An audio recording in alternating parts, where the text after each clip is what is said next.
At my divorce hearing, my husband adjusted his tailored suit, radiating arrogance. "You will never touch my money again," he sneered for the entire courtroom to hear. Beside him, his mistress smiled a sickly sweet smile and whispered loud enough for the gallery to catch, "She does not deserve a single dime." But then the judge opened the sealed letter my attorney handed over.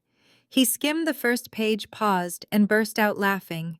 He leaned into his microphone and quietly said, "Oh, this is good." In a matter of seconds, my husband's smug expression vanished, and their faces went pale with fear. They thought they had destroyed me. They had no idea who they were really messing with. My name is Maya. I am 33 years old. If you have ever been entirely betrayed by the people who were supposed to be your safe sanctuary, please hit the like button, subscribe to the channel, and let me know where you are watching from in the comments below. Let me tell you how a simple Sunday dinner turned into the ultimate reckoning. The smell of collard greens, candied yams, and roasted turkey usually brought me a sense of deep comfort. Sunday dinner at Pastor Davis and First Lady Brenda's house was an institution in our community. Growing up, our home was the epicenter of church life, filled with prominent deacons, choir directors, and local politicians. My parents cared about one thing above all else: maintaining their flawless image as the pillars of our community. I walked through the heavy oak front doors of my childhood home, carrying a freshly baked pecan pie, ready to endure another afternoon of forced smiles. I had spent the morning dealing with clients working my freelance real estate business, trying to keep my head down and just make it through the week. My husband Marcus had left the house early, claiming he had an urgent meeting with the executive board at his investment firm. I did not suspect a thing. I stepped into the formal dining room, balancing the warm glass pie dish in my hands. Laughter echoed off the vaulted ceilings. My father was holding court at the head of the long mahogany table wearing his Sunday best. I turned the corner, ready to take my usual seat next to my husband. But my chair was already taken. Sitting intimately close to Marcus was Chloe. She was 24 years old, a junior assistant at Marcus's firm, and someone he had repeatedly assured me was just a mentee who needed professional guidance. Now she was sitting at my family's dining table, her hand resting comfortably on my husband's thigh. She was wearing a designer silk dress, her hair perfectly styled, laughing at a joke my father had just made. The room did not go quiet when I entered. They just looked at me. My father, my mother, my sister Kiara, my white brother-in-law Bradley. No one looked surprised. No one looked guilty. Marcus simply took a sip of his sweet tea, not even bothering to remove Chloe's hand from his leg. I stood there, the heat from the pecan pie burning through my oven mitts, my mind struggling to process the impossible scene in front of me. I looked at Marcus, waiting for him to jump up, to explain, to offer some kind of panicked excuse. He did nothing. He just stared back at me with a chilling, empty expression. Before I could even form a complete sentence, my mother's voice cut through the heavy air. Brenda did not sound apologetic. She sounded annoyed. "Do not make a scene, Maya," my mother ordered, waving her manicured hand dismissively. "Put the pie down and pull up a chair at the end of the table." I stared at the woman who had given birth to me, completely paralyzed. "Mom," I choked out, "why is Marcus's assistant sitting in my seat?" My mother let out a sharp sigh of exasperation. "Chloe is not just his assistant, Maya. Marcus is a vice president now. He is moving in high society circles. He needs a woman who can navigate charity galas and corporate retreats with grace and sophistication, not a Howard University dropout who hustles freelance real estate out of coffee shops." The words hit me like physical blows. My own mother was weaponizing my past against me. Dropping out of Howard University had been the greatest shame of my family's life, a stain on their perfect academic record. My sister Kiara had graduated summa cum laude from Spelman College, and my parents never let me forget how I had supposedly squandered my potential. We gave Marcus our blessing to bring Chloe today. My mother continued, her tone conversational, as if she were discussing the weather rather than destroying my marriage. "She comes from a good family. She understands what a man of Marcus's stature requires. You have been holding him back for years, Maya. It is time to be realistic about your place in the world. I looked around the room searching for a single ally. I looked at my father, the pastor, who preached about fidelity and holy matrimony every single Sunday. He avoided my gaze, reaching for a dinner roll instead. I looked at my sister, who simply raised her eyebrows as if my presence was a minor inconvenience. They all knew. They had sat in the living room, prayed over the food, and welcomed my husband's mistress into their inner circle, leaving me entirely in the dark. My own flesh and blood had conspired to replace me, deeming me unworthy of the very family name I carried. Slowly, I lowered the pecan pie onto the nearest side table. My hands were trembling, but not from sorrow. A sharp clarity began to wash over the initial shock. They thought I was just a failure, a struggling dropout who would quietly accept this profound humiliation. They were completely wrong. The silence that followed my mother's harsh words was shattered by the clinking of silverware. My older sister, Kiara, leaned back in her custom-upholstered dining chair and let out a sharp laugh. She adjusted the diamond tennis bracelet on her wrist, a gift she loudly announced every holiday. Kiara was the pride of the Davis family. She had graduated at the top of her class at Spelman College, married a wealthy man, and spent her days hosting charity luncheons that our parents constantly bragged about. She looked me up and down, her eyes lingering on my plain navy blouse and practical slacks with undisguised contempt. "Look at yourself, Maya," Kiara said, her voice dripping with pity. "You walked into Sunday dinner looking like you are about to ask for a loan. I was at the Spelman Alumni Gala last night, surrounded by women who actually understand how to present themselves, women who did not waste their parents' tuition money just to drop out and hustle cheap real estate freelance gigs. Marcus is a vice president now. He is closing major deals.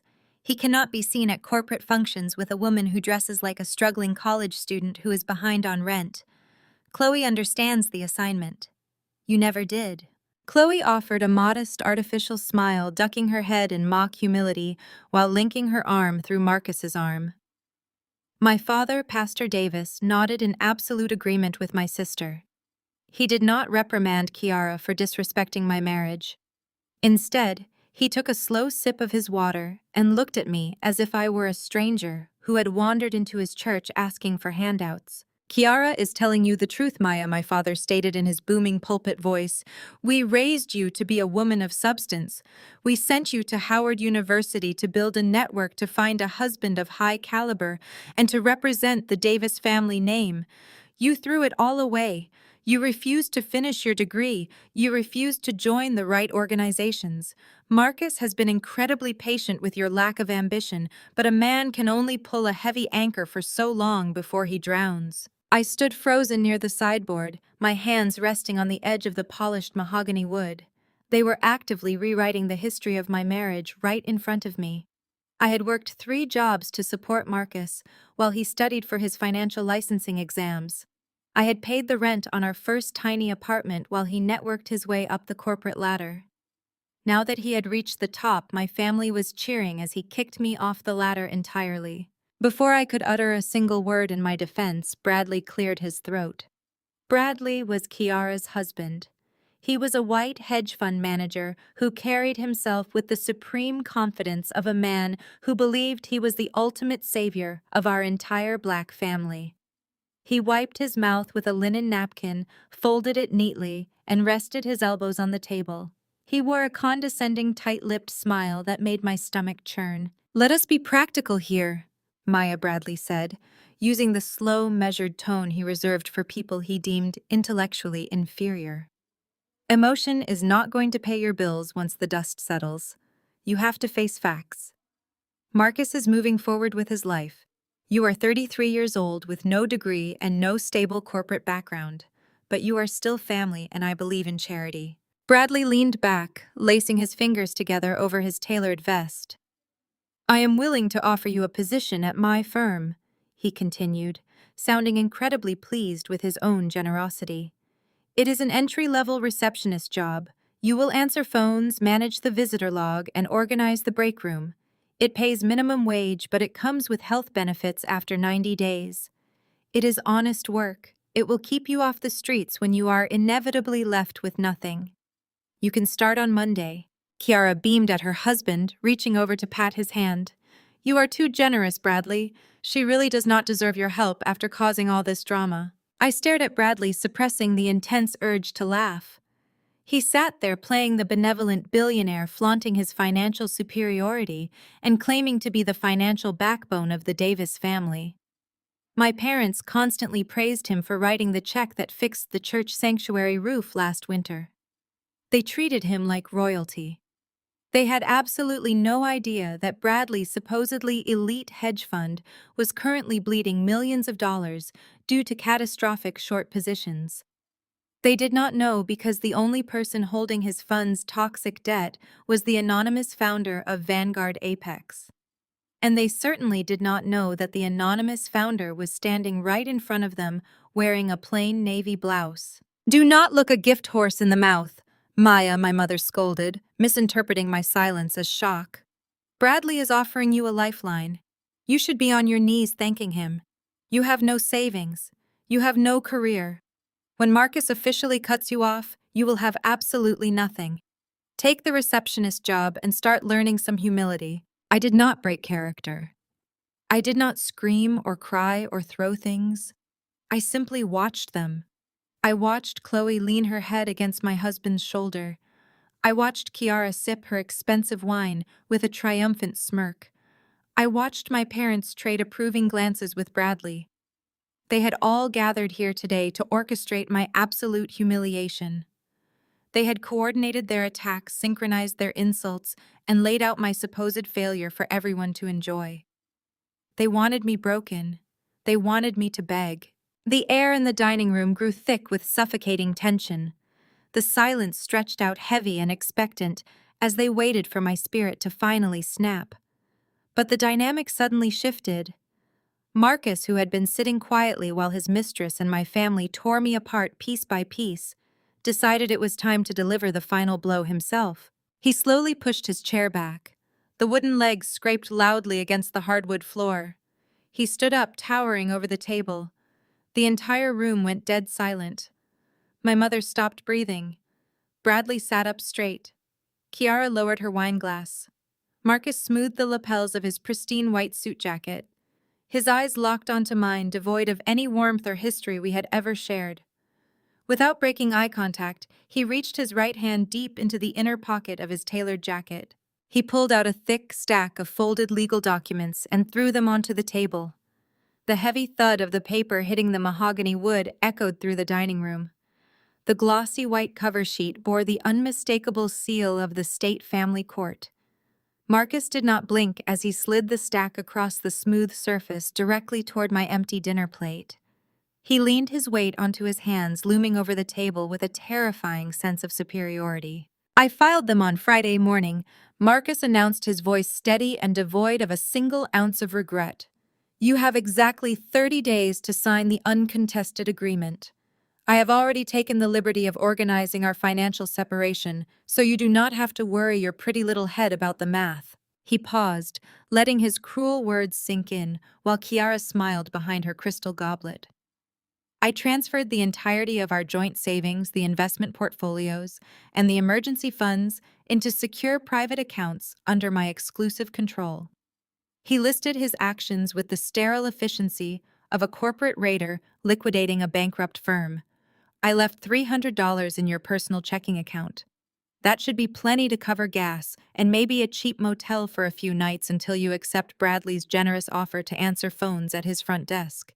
My breath caught in my throat, not from sadness, but from the sheer audacity of his betrayal. For 7 years, I had deposited every single paycheck I earned into those joint accounts.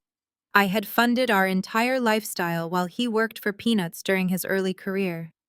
Now that his salary had multiplied, he believed he could simply legally erase my contributions and walk away with every penny I had ever earned. He stood there, a man who had built his entire foundation on my sacrifices, proudly claiming he was leaving me destitute.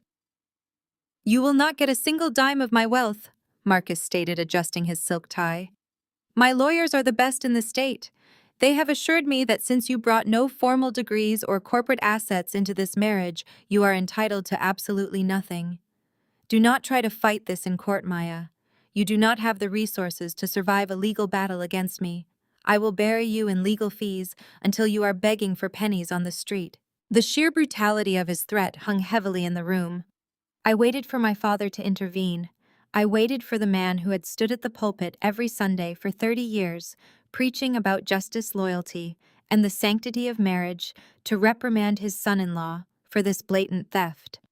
Instead, Pastor Davis carefully wiped a crumb from his chin and offered Marcus a warm, understanding nod. "Marcus is doing what is necessary to protect his hard-earned legacy," my father said, his voice ringing with misplaced, righteous authority. "We cannot fault a man for securing his future when he is tied to a partner who refuses to pull her own weight. Marcus is a generous, faithful provider.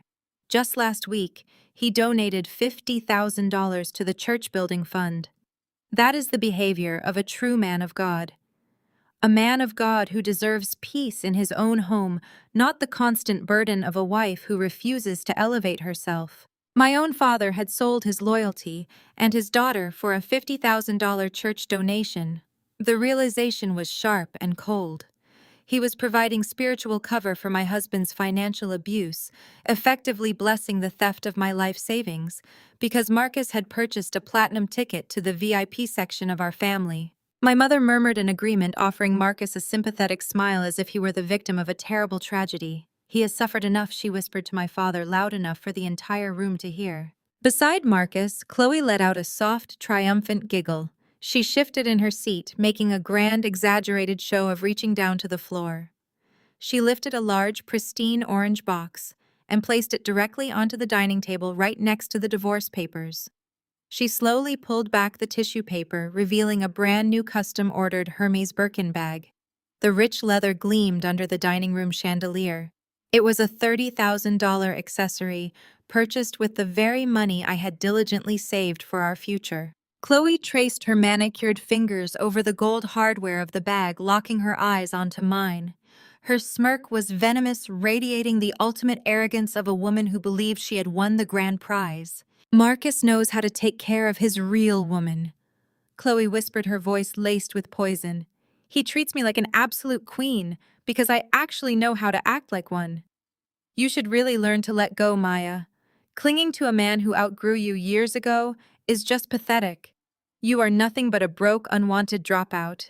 Leave with whatever shred of dignity you have left and let the adults handle the real business." She patted Marcus on the arm, and he placed his hand over hers, a united front of deceit and greed. They sat there bathed in the approval of my parents and my sister, waiting for me to break. They expected tears. They expected me to fall to my knees to beg my father for intervention, to plead with Marcus for a fraction of my own money, or to run crying out the front door in absolute defeat. They wanted the satisfaction of watching my complete emotional collapse. I looked at the divorce papers on the table. I looked at the stolen $30,000 bag. I looked at the smug, expectant faces of my treacherous family.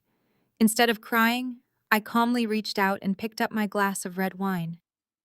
The crimson liquid hit Marcus's chest with a satisfying smack, splattering outward in a violent starburst across his immaculate white suit.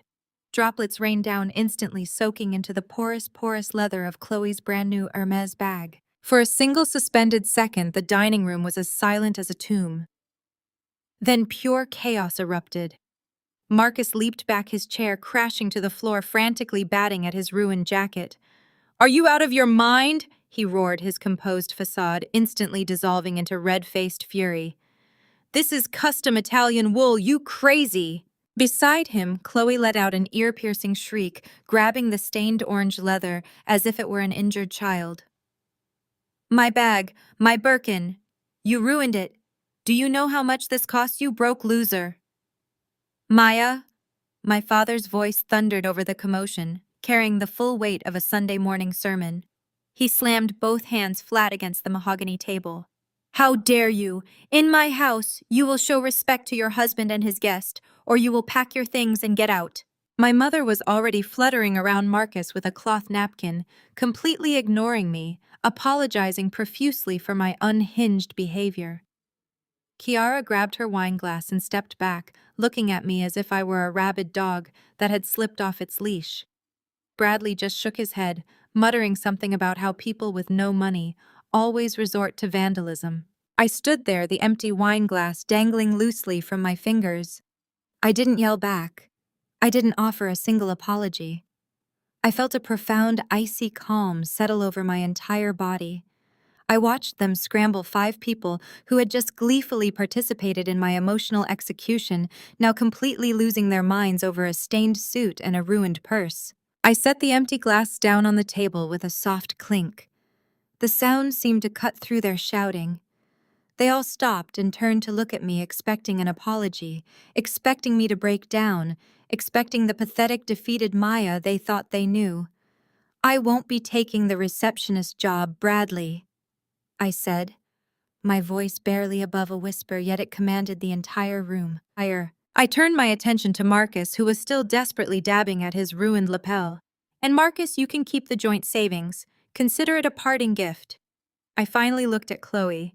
She was clutching the stained bag to her chest, her face twisted in a mixture of fury and shock. "See you in court?" I told them, my voice dripping with ice-cold clarity. "And Chloe?" She glared at me, her eyes narrowed into slits. "Hold on to that bag tightly," I advised, offering her a chilling, genuine smile. "Because it is the last expensive thing you will ever touch in your life." Before anyone could formulate a response, before my father could launch into another tirade about respect, I turned on my heel and walked out of the dining room. I didn't look back. I didn't rush. I walked with the steady, measured pace of someone who knew exactly where they were going. The heavy oak front doors closed behind me, shutting out the frantic voices of my family. The cool evening air hit my face, and I took a deep, steadying breath. I had played the role of the struggling, loyal wife for 7 years. I had played the role of the disappointing daughter for 33. That performance was officially over. I slid into the driver's seat of my modest 5-year-old sedan, the car my family constantly mocked as proof of my financial failure. They thought I drove it because I couldn't afford anything better. They didn't know I drove it because it was the perfect camouflage. I didn't start the engine immediately. Instead, I reached into the center console, bypassed the standard Bluetooth connection, and pulled out a secondary encrypted smartphone. I pressed a single button, dialing a secure unlisted number that bypassed all standard commercial networks. The line rang twice before a crisp, professional voice answered. "Vanguard Apex Executive Office. Secure line activated." "It's Maya," I said, my voice shifting into the authoritative cadence I used during high-stakes negotiations. "Initiate Protocol Omega on the Marcus Davis file." "Understood, ma'am," the voice replied instantly. "Shall we proceed with the asset freeze and the preliminary audits?" "No," I corrected, staring at the front door of my parents' house, where I knew they were currently comforting the man who had just stolen my life savings. "I don't just want an audit. I want a complete forensic teardown. I want every single financial transaction Marcus has made in the last 3 years mapped out. I want to know where he buys his coffee, where he hides his bonuses, and exactly how he managed to drain our joint accounts without triggering a single alert." "We will have the preliminary data package ready within the hour," the voice assured me. "Is there anything else, ma'am?" "Yes," I added, my eyes narrowing. "Add a secondary target to the teardown. Bradley Hayes, hedge fund manager currently operating out of the financial district. Cross-reference any connection between his firm and Marcus's recent financial movements. Consider it done." I ended the call and tossed the encrypted phone back into the console. My family believed I was a Howard dropout who couldn't cut it in the corporate world, scrambling for crumbs in the freelance real estate market. They believed I was penniless, vulnerable, and completely at their mercy. They were spectacularly wrong. I hadn't dropped out of Howard because I failed. I dropped out because sitting in a classroom listening to theoretical finance felt like a waste of time when I was already making millions acquiring and liquidating distressed commercial debt. I wasn't a struggling real estate agent. I was the anonymous founder and sole owner of Vanguard Apex, one of the most ruthless and aggressive private equity funds on the East Coast. Marcus thought he had successfully hidden his assets. He thought his high-priced lawyers could outmaneuver a broke housewife. He didn't realize he had just declared war on a woman who bought and sold companies 10 times the size of his firm before her morning coffee. I started the car, the engine purring quietly. They wanted to play a game of financial destruction. Fine. I shifted the car into drive and pulled away from the curb, leaving my childhood home behind in the rearview mirror. I was about to show them exactly how that game was played, and I wasn't going to stop until I owned every single piece of the board. The morning sun had barely crested the manicured hedges of my suburban neighborhood when the sharp glare of red and blue police lights illuminated my living room walls. I was standing in the kitchen casually sipping a cup of black coffee, completely unbothered by the commotion brewing on my front lawn. Heavy authoritative knocks rattled the solid oak front door, vibrating through the quiet morning air. I took one final unhurried sip from my mug, placed it gently onto the granite countertop, and walked down the hallway to answer. Two uniformed police officers stood on my porch, their expressions stern and guarded. Flanking them, practically vibrating with arrogant anticipation, were Marcus and Bradley. Marcus wore a freshly pressed charcoal suit, replacing the one I had ruined the night before, while Bradley sported his signature smug smirk, leaning casually against one of the white porch columns.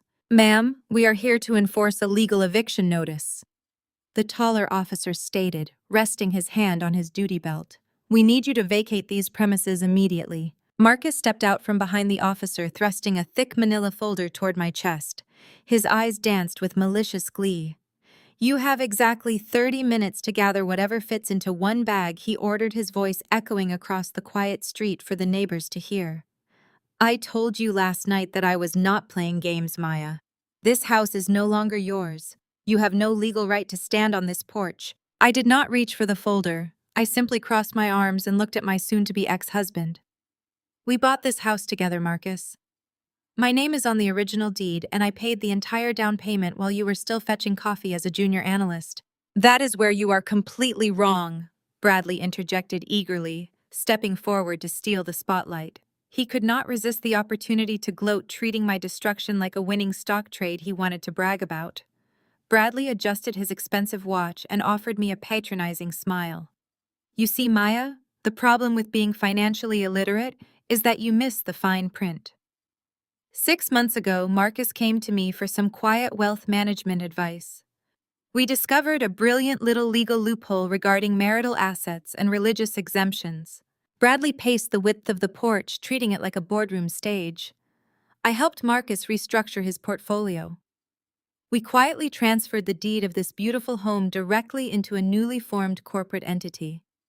And then we transferred ownership of that entity straight into the Davis Family Trust. My breath caught in my chest as the full weight of Bradley's words settled into the cold morning air. The Davis Family Trust was controlled exclusively by Pastor Davis and First Lady Brenda, my own parents. "Your father and mother are the legal landlords of this property now," Marcus clarified, leaning in close so I could smell his expensive cologne. "And they signed the eviction notice late last night, right after you made a complete fool of yourself at Sunday dinner. They agreed that my assets needed absolute protection from a bitter, vindictive spouse. Your father made it very clear that the church's public image and his reputation are paramount. He cannot have a chaotic, unemployed dropout living in a home funded by a man who donates so generously to his congregation. They chose me, Maya. Your own flesh and blood signed the paper to throw you out onto the street." The sheer magnitude of the betrayal was staggering. My parents had legally stolen my home to protect the man who was actively cheating on me. They had prioritized Marcus's bank account and his $50,000 church donation over their daughter's basic survival. Bradley watched my face intently, waiting for the devastating realization to break my spirit. He wanted me to scream. Marcus wanted me to fall to my knees and beg the police officers for mercy. They both desperately needed to witness the total annihilation of my dignity. They were hungry for a pathetic, messy scene that would validate their overwhelming superiority. Instead, I simply smiled. It was a calm, serene smile that immediately wiped the smugness off Bradley's face. 30 minutes, I verified, looking politely at the police officer. "Yes, ma'am. the officer replied, shifting uncomfortably under my icy gaze. I turned my back on the four men and walked gracefully into the house, leaving the front door wide open. I did not rush. I did not panic. I walked up the sweeping hardwood staircase, the wood gleaming perfectly under the morning sunlight. I entered the master bedroom, ignoring the massive walk-in closet filled with clothes I had bought with my own hard-earned money. I did not touch the jewelry boxes or the expensive shoes. I walked straight to the top shelf and pulled down a single vintage leather weekender bag. It was an unassuming piece, devoid of flashy logos, but it was worth more than Marcus's entire car. I packed precisely 3 changes of practical clothes, a modest toiletry bag, and my encrypted laptop. I left everything else exactly where it was. I walked back downstairs, my footsteps echoing rhythmically through the large, empty house. When I reached the front door, Marcus and Bradley were staring at me, their brows furrowed in deep, unsettling confusion. My lack of hysterics was short-circuiting their entire narrative. I stepped over the threshold and pulled the heavy oak door shut behind me until the lock clicked. I reached into my pocket, pulled out my set of house keys, and casually tossed them through the air. Marcus scrambled to catch them, fumbling the metal ring awkwardly against his chest. "Enjoy the house, Marcus," I said, my voice smooth and devoid of any emotion. "I hope you and Chloe will be very comfortable here." I walked confidently past them, heading straight toward my waiting car without looking back at them. I slipped behind the wheel of my unassuming sedan, the leather seats offering a familiar comfort after the bizarre theater performance on my front porch. The engine purred to life, and I merged onto the pristine suburban streets of my childhood neighborhood, leaving the manicured lawns and the suffocating hypocrisy far behind. I did not drive toward a cheap motel or a friend's couch, which was exactly what Marcus and Bradley were gleefully anticipating. Instead, I navigated onto the highway and headed straight for the heart of downtown, driving past the towering glass skyscrapers I secretly controlled.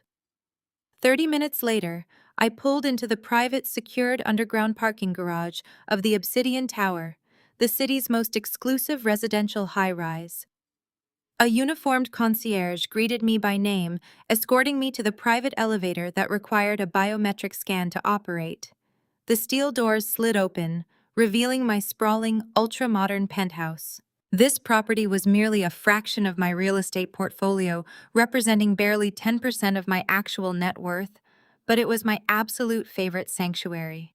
Floor-to-ceiling glass windows offered a breathtaking panoramic view of the city skyline, the very city where I owned significant commercial distressed debt. The interior was a stunning masterclass in understated brutalist luxury. Matte black steel, polished concrete, and imported Italian leather furnishings filled the expansive living space. I dropped my single weekender bag onto the kitchen island, which was carved from a single block of dark-veined marble. I walked over to the built-in wet bar, poured myself a glass of sparkling water, and took a long, steadying breath. The silence of the penthouse was a stark, beautiful contrast to the chaotic shrieking of my so-called family. I had finally severed the dead weight. My moment of quiet reflection was interrupted by the sharp buzzing of my smartphone resting on the marble counter. The caller ID flashed my mother's name. Brenda Davis was calling. I considered ignoring it, letting her stew in the silence, but my curiosity regarding her next angle won out. I tapped the screen and put the call on speakerphone, setting the device down so I could unpack my laptop. "Maya." My mother began, her voice dripping with that practiced sanctimonious sweetness she used when addressing the congregation's most troubled members. "I am so glad you answered. We have been praying for your spirit all morning." I pulled my encrypted laptop from my bag, completely ignoring her opening prayer. "You helped Marcus steal my house, Mom. You and Dad signed the eviction papers." I kept my voice perfectly flat, devoid of the hysterical betrayal she was clearly fishing for. Brenda sighed heavily, a dramatic sound meant to convey deep maternal suffering. "We did not steal anything, Maya. We protected the flock. Marcus is a pillar of our church community. Your father and I had to make a difficult spiritual decision to shield a righteous man from a hostile situation, You have become so bitter, so consumed by your own failures, that you are radiating negative energy. It was astounding to hear my own mother weaponize faith to cover up grand larceny. She paused, waiting for me to argue, but I gave her nothing but silence. Maya, please, my mother pleaded, shifting her tone to sound almost desperate. Just sign the uncontested divorce papers. Accept the settlement Marcus offered. He is being incredibly generous by leaving you that $300. Do not drag the church's name through the mud out of pure petty jealousy. The congregation looks up to your father. If you try to fight this in a secular court, the scandal will ruin the ministry. You need to pray on this, repent for your pride, and walk away quietly. Let Marcus and Chloe build their blessed life together. I stared at the phone, marveling at her absolute delusion. She genuinely believed she was saving me from myself. You do not have to worry about the church's name, Mom, I replied, my voice dropping to a terrifyingly calm register. I am going to make sure the entire city knows exactly who Pastor Davis really is. Do not call this number again. I ended the call before she could unleash another sermon. I pushed the phone aside and flipped open my laptop. The screen glowed to life, demanding a complex sequence of biometric and cryptographic passwords. As the anonymous founder of Vanguard Apex Y possessed digital access to financial tracking software that made standard banking security look like a child's piggy bank, I booted up the proprietary forensic tracing program I had personally designed for hostile corporate takeovers. I needed to know exactly how Marcus had moved my money, and more importantly, how Bradley was supposedly keeping the Davis family afloat. I typed their full legal names into the primary search fields, linked the parameters to the joint accounts Marcus claimed to have emptied, and hit execute. Lines of green code began cascading across the black screen, hunting through offshore routing numbers, shell company registrations, and encrypted wire transfers. I watched intently as the system began to untangle the digital threads of their finances. The program pinged sharply, signaling a primary data match. I leaned forward, my eyes scanning the rapidly populating spreadsheets. What I saw made my blood run cold, followed immediately by a surge of pure vindictive adrenaline. Marcus had not simply transferred our savings into a standard private account. The money had been routed through 5 different dummy corporations, all registered in the Cayman Islands, and every single one of those offshore entities was directly linked to Bradley's supposedly failing hedge fund. But it did not stop there. The algorithm continued to pull data, mapping out a massive, highly sophisticated network of illegal financial movements that spanned across international borders and multiple shell companies. They were washing millions of dollars through the church's building fund, using my father's tax-exempt religious status as a shield for a massive illegal money laundering web. The sudden revelation illuminated the high-resolution screen with a harsh, glaring light that mirrored the sudden clarity in my mind. The sheer audacity of their operation was almost impressive, if it were not so utterly repulsive. My father's megachurch, with its thousands of devoted parishioners and completely opaque financial structures, provided the ultimate camouflage. Bradley and Marcus were not just hiding my assets. They were cleaning dirty money for a roster of high-net-worth clients, routing it through the church's so-called charitable expansion projects. This explained my parents' sudden vicious loyalty to a cheating son-in-law. Marcus had bought their complicity by turning their religious empire into a highly profitable tax-free washing machine. My mother's gaslighting phone call was not about saving my soul. It was a desperate attempt to protect their lucrative criminal enterprise from a messy public divorce discovery. I pushed the broader implications of my father's corruption aside for the moment. Vanguard Apex could dismantle the church's financial structure later. Right now, I needed to isolate the exact trajectory of my marital assets. I ran a specialized subroutine, commanding the algorithm to filter out the church's general ledger and focus exclusively on the capital Marcus had systematically drained from our joint holdings. For 7 years, I had deliberately allowed him to manage our visible wealth, playing the part of the financially oblivious wife, while I secretly built my own private equity empire. He had mistaken my silence for stupidity. The progress bar on the screen raced toward 100%. The final forensic tree blossomed across the monitor, displaying a complex, sprawling diagram of digital transactions. Marcus and Bradley had siphoned exactly $6 million of our shared marital assets. They accomplished this through a relentless series of microtransfers, fake consulting fees, and inflated asset depreciations, ensuring no single transaction ever triggered a bank alert. From there, the money flowed into 3 separate holding accounts in the Cayman Islands. I leaned closer to the monitor, watching the digital breadcrumbs bounce back to the United States. The offshore accounts were a smokescreen designed to muddy the waters before the money re-entered the domestic economy.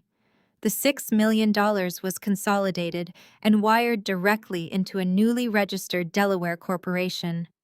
The entity was named Blue Sapphire LLC.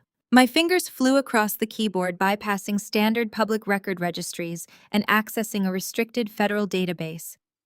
I needed the corporate charter, the articles of incorporation, and the registered agent details. Marcus was a coward, masquerading as an apex predator. I knew his methodology. He was too cowardly and far too legally conscious to attach his own name to an entity holding $6 million of stolen assets. He would need a buffer, a disposable layer of insulation between himself and the crime. The encrypted documents decoded on my screen in a matter of seconds.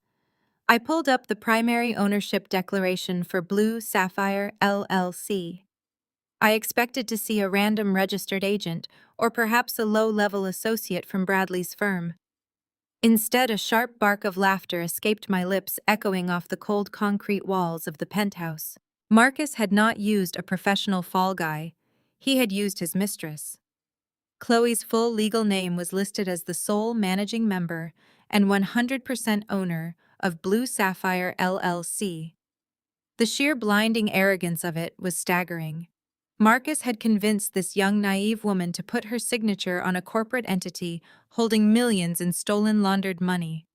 He had transformed her from a willing homewrecker into a major participant in a federal financial crime. If the authorities ever audited Blue Sapphire LLC, Marcus could walk away completely clean, while Chloe would be holding the bag for massive fraud and tax evasion. She was nothing more than a disposable puppet, a human shield wearing designer shoes she could not actually afford. I sat back in my leather chair, a slow, predatory smile spreading across my face. Marcus thought he was playing three-dimensional chess, but he had just handed me the entire game board. He had isolated his stolen wealth into a single vulnerability. By putting everything in Chloe's name, he had removed his own legal protections. The encrypted satellite phone resting on the marble island vibrated, emitting a low, urgent hum. It was my primary shadow broker at Vanguard Apex, the man responsible for executing my most aggressive market maneuvers. I picked up the device and accepted the secure connection. "We completed the deep dive surveillance on the secondary targets," the heavily modified voice crackled through the speaker. "The Marcus Davis profile is fully mapped, but you need to see the real-time alerts regarding the Blue Sapphire entity. The listed owner, Chloe, has just initiated a major liquidity event." "Specify the event." I commanded, my eyes fixed on the digital web displayed on my monitor.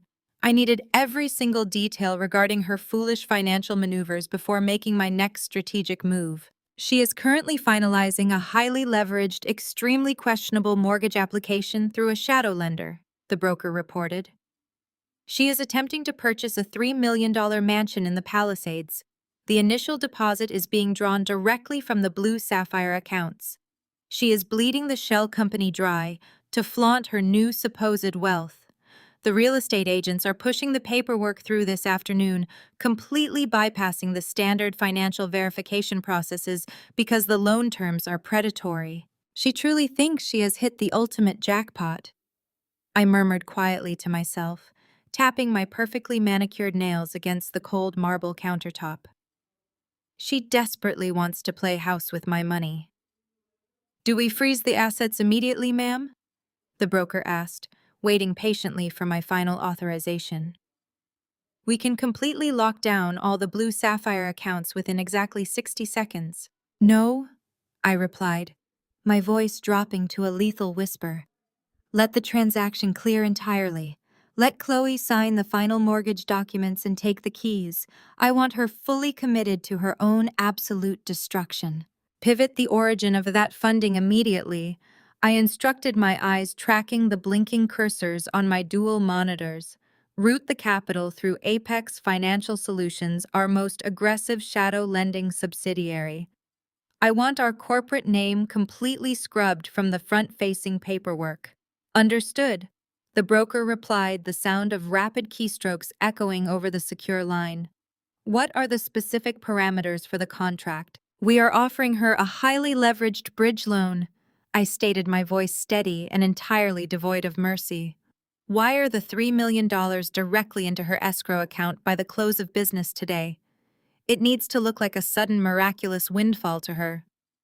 However, the interest rate will be a punishing 15% compounded monthly, with a full balloon payment due in exactly 90 days. She will never be able to make that payment. The $6 million sitting inside Blue Sapphire LLC is entirely illiquid, tied up in offshore routing accounts and complex investment vehicles that Bradley established.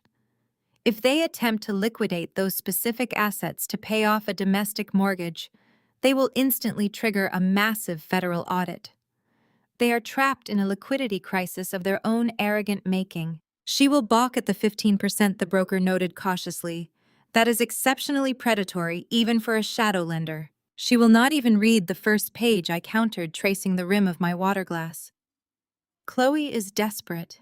She needs this sprawling estate in the Palisades to prove to her shallow social circle that she has won the ultimate prize.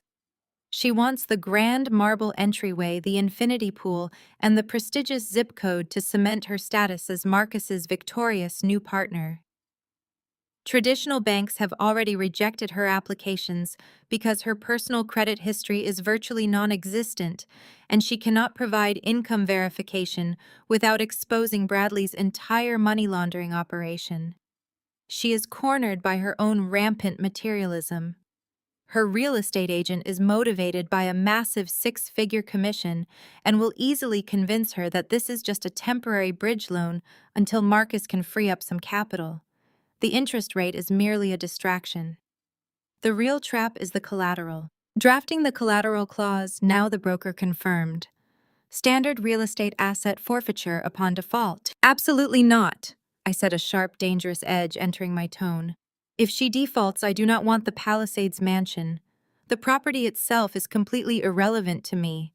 The sole non-negotiable collateral for this $3 million loan must be her 100% equity ownership in Blue Sapphire LLC. I want every single share, every hidden asset, and every attached offshore holding account pledged as the primary guarantee. Burying the equity pledge in Section 4, Paragraph 12, the broker reported seamlessly. It is heavily obscured by standard financial jargon. To an untrained eye, it looks like a routine corporate guarantee for a high-risk mortgage. Marcus had thought he was a mastermind. He had spent months meticulously funneling the money I earned, the money we used to build our life, into a sophisticated shadow corporation. He was so terrified of the IRS and so desperate to keep his own hands perfectly clean that he had placed the ultimate legal power entirely in the hands of his mistress. He had insulated himself by making Chloe the sole managing member of Blue Sapphire LLC. It was a fatal, catastrophic miscalculation. Chloe held the absolute legal keys to the kingdom. She did not need Marcus's signature to leverage the company. She did not need Bradley's approval or oversight. She possessed autonomous, unchecked authority over the shell company holding $6 million in stolen marital assets, and she was about to trade it all for a shiny new toy. I watched the dual monitors on my sleek desk as the digital paperwork was generated in real time. A highly official-looking document package was compiled, encrypted, and sent directly to Chloe's mortgage broker via a secure portal. I sat back in my leather chair, steepling my fingers together, and waited. The silence in the penthouse was absolute, a perfect sterile reflection of the cold, calculated execution taking place miles away. I pictured Chloe sitting in a lavish real estate office, practically vibrating with greedy excitement. I imagined her crossing her legs, adjusting a designer handbag she had undoubtedly purchased with my stolen money, and sipping complimentary sparkling water. She was likely boasting to the agent about her fiancé's immense wealth, completely oblivious to the financial guillotine swinging directly above her neck. The broker would slide the tablet across the polished mahogany desk. They would tell her the private lender had approved the funds miraculously fast, bypassing standard underwriting. All she needed to do was tap the screen to initial the bottom of the 50 pages. On my monitor, a sharp green notification bell chimed. Document viewed. A second chime echoed through the quiet penthouse a moment later. Signature acquired on page 1. I smiled, watching the progress bar begin to fill. Page 5, page 12, page 20. She was moving far too fast to even scan the bold headings, let alone comprehend the dense, predatory legal terminology I had specifically engineered to trap her. She was sailing right past the forfeiture clauses, the accelerated default triggers, and the absolute cross-collateralization agreements. She was blinded by the vision of her new mansion. Page 35, page 42. She is currently approaching the equity pledge, my broker stated over the open line, his voice remarkably composed. Let her sign, I commanded softly, my eyes locked on the screen. Page 47, page 50. The final decisive chime rang out from the speakers. The screen flashed a brilliant, vibrant green. Document execution complete.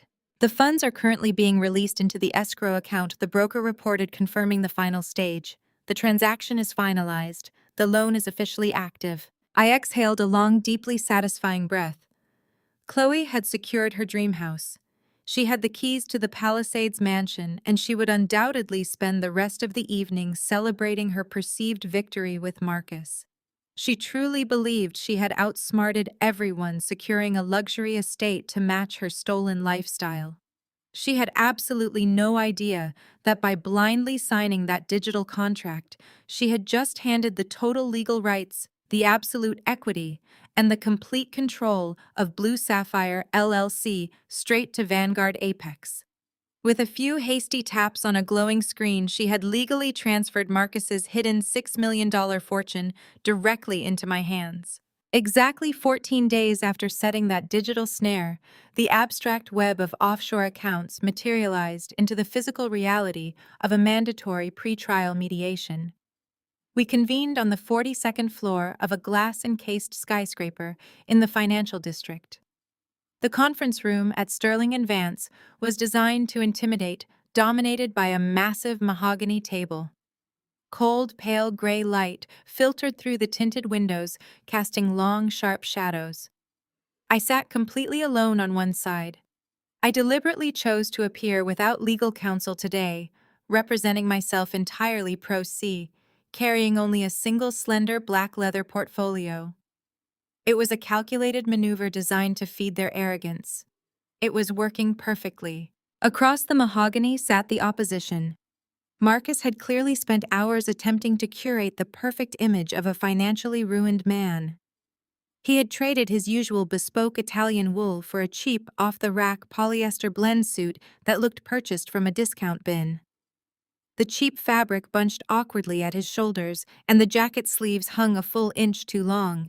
He had even skipped his morning shave, sporting a carefully manicured shadow of stubble to emphasize his supposed distress. It was a truly highly orchestrated costume. Beside him, Bradley sat with the predatory tension of a shark. He wore a razor-sharp navy blue pinstripe suit, his gold cufflinks catching the overhead light. He was the designated muscle the high-priced legal executioner brought in to ensure my total surrender. And then there was Chloe. Despite Marcus's desperate attempt to look impoverished, Chloe had arrived looking like she had looted a luxury boutique.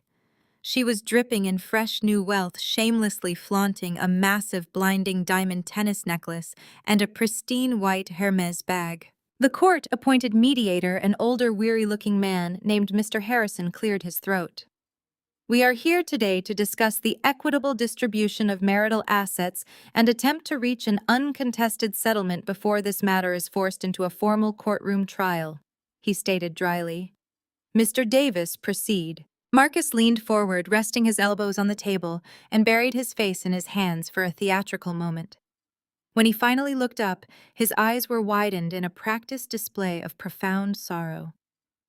Maya, I want to be completely transparent with you today, he began, his voice trembling with a masterfully feigned vulnerability. I know you feel betrayed. But the truth is, the house was the only asset keeping me afloat, and my parents had to take it to prevent a total foreclosure. He paused, letting out a heavy, defeated sigh. The market has been absolutely brutal. Several of my primary investment portfolios completely collapsed. A commercial real estate venture went bankrupt, and the fallout wiped out almost everything we had built. I am drowning in toxic debt. After liquidating my remaining stock options to pay off immediate liabilities, I have exactly $40,000 left to my name. I am ruined, Maya. I sat perfectly still, my expression a mask of flawless ice. Internally, a dark amusement bloomed. I knew down to the very exact decimal point that Marcus had exactly $6,422,000 safely hidden away in the Blue Sapphire LLC offshore accounts. Watching him perform this desperate, poverty-stricken monologue was like watching a theater actor stumble through a tragedy. It was downright embarrassing, a pathetic display of a coward trying to avoid the consequences of his own greed. Before the mediators could ask for documentation to support these fabricated claims, Bradley took control. He slid a thin, single-page document across the polished mahogany table. The crisp white paper came to rest exactly 2 inches from my folded hands. Given my client's severe financial distress, we have put together a settlement offer that is frankly far more generous than you deserve, Bradley announced. This is a non-negotiable offer. Marcus is willing to offer you a lump sum cash payment of exactly $20,000. Bradley dictated, ticking the items off on his manicured fingers. Additionally, he will sign over the title to the 5-year-old Honda Civic you are currently driving. In exchange, you will sign a comprehensive non-disclosure agreement, waive your right to alimony, and finalize this uncontested divorce immediately. Bradley leaned forward, resting his heavy forearms on the table to deliver his final threat. Let me make this crystal clear for you, Maya. If you refuse to sign this paper today, I will personally ensure that this case drags out in the family court system for the next 5 years. We will drown you in endless discovery motions, frivolous depositions, and brutal delay tactics. We will absolutely bury you in exorbitant legal fees until you are literally living out of that pathetic Honda Civic. Take the $20,000 now. The mediator frowned deeply, clearly disturbed by Bradley's blatantly hostile tactics. Counselor, I must remind you that this is a mediation setting. Threats regarding protracted litigation are highly counterproductive. Oh, shut up and stop treating her like a fragile victim! Chloe suddenly shrieked, shattering the quiet professionalism of the room. She slammed her perfectly manicured hand flat against the mahogany table, her heavy diamond rings cracking sharply against the wood. She could no longer stomach sitting quietly. She needed to assert her absolute dominance. Chloe leaned across the table, her eyes narrowed into vicious, hateful slits as she glared directly into my face. You are completely embarrassing yourself, Maya. Look at you. You showed up to a high-end law firm with no lawyer, wearing cheap clothes, driving a garbage car. Marcus is moving on to a completely different echelon of wealth. You need to take the pathetic little scraps you are being handed today, sign the damn paper, and crawl back to whatever miserable broke hole you came from. I am done wasting time looking at you. We have a mansion to decorate, and your presence is ruining it. The echo of Chloe's shrill voice bounced off the soundproof glass of the conference room. She did not retreat to her chair. Instead, she stepped around the edge of the heavy mahogany table, closing the physical distance between us. Her pristine white handbag swung aggressively against her hip as she dug a manicured hand inside. A sharp metallic jingle cut through the tense atmosphere. Chloe withdrew a heavy ring of brass keys attached to a thick engraved leather fob. She held them aloft, dangling them mere inches from my face. The keys swayed back and forth like a pendulum catching the cold gray light. Do you know what these are? Chloe taunted, a twisted, triumphant sneer distorting her youthful features. These are the keys to my new $3 million estate in the Palisades. It has 7 bedrooms, a cascading infinity pool overlooking the ocean, and a custom wine cellar. It is the exact kind of spectacular luxury you always thought you deserved, but were simply too incompetent to secure. She leaned in closer, the overpowering scent of her expensive floral perfume invading my personal space. Her voice dropped to a vicious hissing whisper intended to cut me down to the bone. Marcus is an absolute financial genius. She breathed, her eyes wide with manic arrogance. You actually thought you could blindside him with a divorce and take half of his empire. You are so stupid, Maya. He saw you coming miles away. He meticulously liquidated everything of value, stripped your joint accounts down to the studs, and hid every single penny perfectly out of your reach. She shook the keys again, letting the brass chime loudly near my ear. He put the entire fortune in my name. I own the corporate entity holding all of his wealth.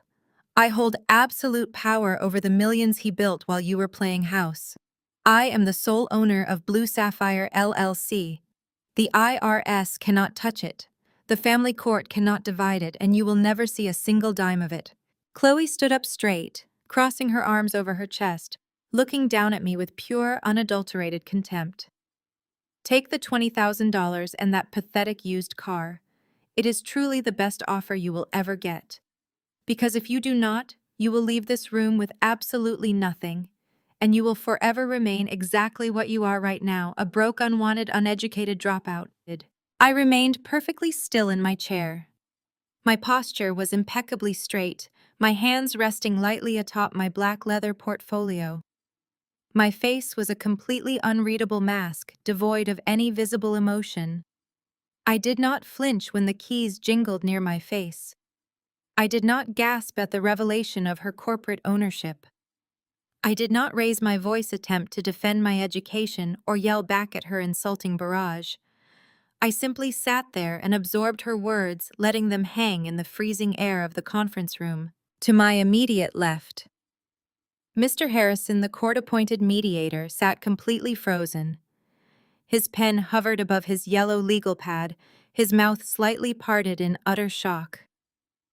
As an officer of the court, he had just witnessed a mistress explicitly admit to conspiring with a husband to deliberately conceal millions of dollars in marital assets in a shell company specifically designed to defraud a legal spouse. It was a textbook confession of massive financial fraud delivered with arrogant pride in a formal mediation setting. Across the table, the atmosphere shifted violently. Bradley's smug, predatory confidence evaporated in a fraction of a second.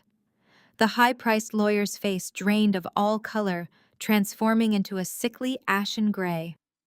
He fully understood the catastrophic legal implications of what Chloe had just blurted out on the record. He snapped his head toward Marcus, panic flaring wildly in his eyes. Marcus looked equally horrified. His carefully cultivated posture of poverty vanished. He lunged forward, grabbing Chloe by the elbow and yanking her back toward her chair with enough force to make her stumble. "Sit down and shut your mouth right now," Marcus hissed through gritted teeth. His jaw clenched so tightly the muscles jumped beneath his stubble. Chloe ripped her arm away from his grasp, offended by his sudden aggression. "Do not tell me to shut up," she snapped loudly, oblivious to the legal landmine she had just detonated. "I am defending our assets. I am putting her exactly where she belongs. She needs to understand that she lost, and I won." "You fool, stop talking," Bradley interrupted, his voice cracking with genuine panic. He frantically gathered his settlement documents, realizing the entire mediation had just been blown to pieces by his client's impulsive girlfriend. I continued to watch them scramble. My profound silence acted as a flawless mirror, reflecting their sudden chaotic terror right back at them. They had expected tears. They had expected me to scream or to break down begging for a better settlement. My absolute stillness unnerved them more than any physical outburst ever could. I did not need to defend my intelligence against a woman who had just gleefully confessed to a federal crime. I lowered my eyes to the polished mahogany table. There, resting precisely 2 inches from my fingertips, was the insulting settlement offer Bradley had slid across earlier. The single sheet of paper offered me $20,000 and a 5-year-old Honda Civic in exchange for my surrender. It was a piece of trash. I did not even bother pushing it back across the table. I simply let it sit there ignored and entirely irrelevant. Instead, I reached forward and pulled the official mediation paperwork toward me. Mr. Harrison had provided a mandatory form at the beginning of the session. It was the official declaration indicating whether a settlement had been successfully reached or if the mediation had definitively failed. I calmly picked up a sleek black ink pen ready to sign. The nib of the pen glided across the textured surface of the failure declaration, leaving a stark, irreversible trail of black ink. I pressed down firmly on the final loop of my signature, ensuring the carbon copy beneath captured the full weight of my refusal. I did not check the boxes for a counteroffer. I did not request a secondary session to reconsider their insulting terms. I simply authorized the absolute collapse of the settlement process. Mr. Harrison watched me in stunned silence, his hands trembling slightly, as I slid the heavy wooden clipboard back across the vast expanse of mahogany. The scratching of the pen had been the only sound in the room, a sharp contrast to the hysterical shrieking Chloe had just delivered. I placed the cap back onto my pen with a decisive metallic click that echoed like a gavel striking a sounding block. Slowly, I lifted my gaze from the table and locked eyes directly with the mistress sitting across from me. Chloe was still breathing heavily, her chest heaving beneath her designer's silk blouse, high on the adrenaline of her own cruel outburst. Her knuckles were stark white, where she gripped the edge of the table, waiting for me to break, waiting for the tears of defeat that would never come. I tilted my head just a fraction of an inch. My voice emerged low, lethal, and perfectly modulated, cutting through the stagnant air of the conference room like a surgical scalpel. "Tell me, Chloe." I began letting the syllables roll off my tongue with deliberate precision. "Did you actually read the default clauses on that 15% 30-day bridge loan you used to buy the mansion?" The words hung in the air, heavy and suffocating. I watched the cognitive gears grind to a halt behind her heavily mascaraed eyes. I did not blink, I did not break eye contact. I let the hyper-specific details of my questions settle over her like a burial shroud. "The Palisades property." I clarified my tone, conversational but laced with absolute malice. "The sprawling estate with the cascading infinity pool and the custom wine cellar. When you secured that sudden miraculous $3 million injection from an anonymous private lender, did you bother to have a competent lawyer review the collateralization terms, or were you simply too excited about the grand marble entryway to read the fine print regarding what happens when the balloon payment comes due?" The transformation was instantaneous and physically violent. The arrogant, triumphant flush completely vanished from Chloe's cheeks, replaced by a sickening, translucent pallor. Her mouth dropped open, but no sound emerged. She looked like she had just stepped off a cliff into thin air. Her hand, which had been proudly displaying the heavy brass keys just moments ago, dropped limply into her lap, the keys clattering against her knee.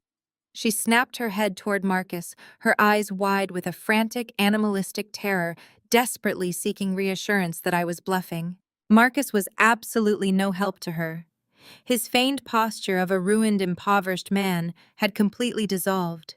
He sat rigid in his cheap polyester suit, his jaw unhinged, staring at me with a mixture of profound horror and dawning realization. The fact that I knew about the Palisades mansion was bad enough. The fact that I knew the exact percentage rate and the exact duration of the shadow loan terrified him on a cellular level.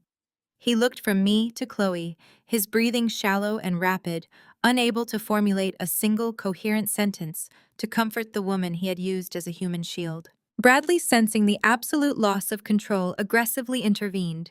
He slapped his hand down hard on his yellow legal pad, attempting to shatter the paralyzing tension I had just injected into his clients. "That is enough," Bradley barked, his voice loud and overly forceful. He stood up, buttoning his pinstripe jacket in a desperate bid to reassert dominance over the mediation room. "Do not listen to a single word she is saying. This is nothing but the pathetic, desperate babble of a jealous ex-wife. She is bluffing. She is trying to rattle you because she knows she has absolutely no legal leverage left. She is throwing out wild, unsubstantiated numbers to cover up the fact that she just walked away from the only cash settlement she will ever see. Bradley pointed a manicured finger across the table at me, his face red with exertion. You are out of your depth, Maya. You have no idea how corporate finance works. You are grasping at straws, trying to sound intelligent by throwing around financial jargon you clearly do not understand. My client's assets are secured, legally isolated, and completely untouchable. Your attempt to play mind games here is frankly embarrassing and entirely futile. I listened to Bradley's blustering tirade without a single flicker of reaction. I did not argue with him. I did not raise my voice to defend my intelligence, nor did I provide any further details about the trap they were currently sitting inside. Let him believe I was bluffing. Let him soothe their fragile egos with false assurances of invulnerability. Their ignorance was my greatest weapon, and I had no intention of blunting it by explaining the precise mechanics of their impending destruction. Instead, a slow, terrifyingly genuine smile spread across my face. It was not a smile of amusement, but the cold, predatory grin of an apex predator, watching its prey step willingly into the snare. I looked from Bradley's red face to Marcus's terrified eyes, and finally to Chloe's pale, trembling lips. I stood up, moving with smooth, unhurried grace. I picked up my slender black leather portfolio, tucking it neatly under my arm. I did not say another word to any of them. I simply turned on my heel and walked out of the conference room. The rhythmic, confident click of my stilettos against the hardwood floor echoed loudly in the deafening silence I left behind, a steady metronome counting down the final moments of their stolen empire. I stepped into the private elevator, swiping my keycard to descend to the underground parking garage. The stainless steel doors slid shut, sealing me in absolute quiet. I pulled my encrypted smartphone from my jacket pocket, tapping the screen to illuminate the digital display. The timeline was executing with flawless, terrifying precision. It was exactly 24 hours before the formal family court hearing was scheduled to begin before a judge. Marcus and Bradley believed that tomorrow morning they would easily crush me in open court, leveraging Blue Sapphire, LLC, as their impenetrable shield. They were severely mistaken. I checked the live countdown clock running on my secure shadow broker application. The 30-day term on Chloe's predatory bridge loan expired tonight. At exactly midnight, the shell company would default, triggering the absolute asset forfeiture clause, and every stolen dime would legally revert to Vanguard Apex. The city of Seattle spread out beneath my penthouse windows like a glittering circuit board, ignorant of the financial execution about to take place high above its streets. I stood by the floor-to-ceiling glass, nursing a crystal tumbler of sparkling water, watching the digital clock on my primary monitor relentlessly tick away the final seconds of Chloe's grace period. It was 11:58 in the evening. In exactly 2 minutes, the 30-day term on the catastrophic bridge loan she had signed would officially expire. Marcus and his arrogant mistress were currently sleeping in their lavishly rented temporary apartment, dreaming of the family court hearing scheduled for the following morning. They undoubtedly believed they had successfully navigated my trap, confident that their offshore routing numbers would seamlessly deliver the first massive balloon payment to my shadow lending subsidiary just in the nick of time to avoid default. They were operating under the delusion that the international banking system was a neutral entity. They failed to realize that when you borrow money from a predator, the predator controls the terrain. I walked away from the window and settled into my high-backed leather chair. The soft blue glow of the monitors illuminated the dark wood of my desk. On the screen, a secure connection to my shadow broker at Vanguard Apex remained open and active. He was waiting for my final authorization. I pulled up the primary dashboard for Blue Sapphire, LLC, the shell company holding $6 million of my stolen marital assets. The interface displayed an incoming wire transfer initiated by Bradley earlier that afternoon. The funds were desperately attempting to clear the international clearinghouse routed from a Cayman Islands holding account directly toward the Vanguard Apex collection portal. The incoming wire is currently pending verification, the broker stated over the encrypted audio link, his voice devoid of any emotion. The payment is queued to post at exactly midnight, awaiting your final directive regarding the compliance flags. I placed my hand on the mouse, hovering the cursor over the master override control panel. This was the moment I had meticulously orchestrated for months.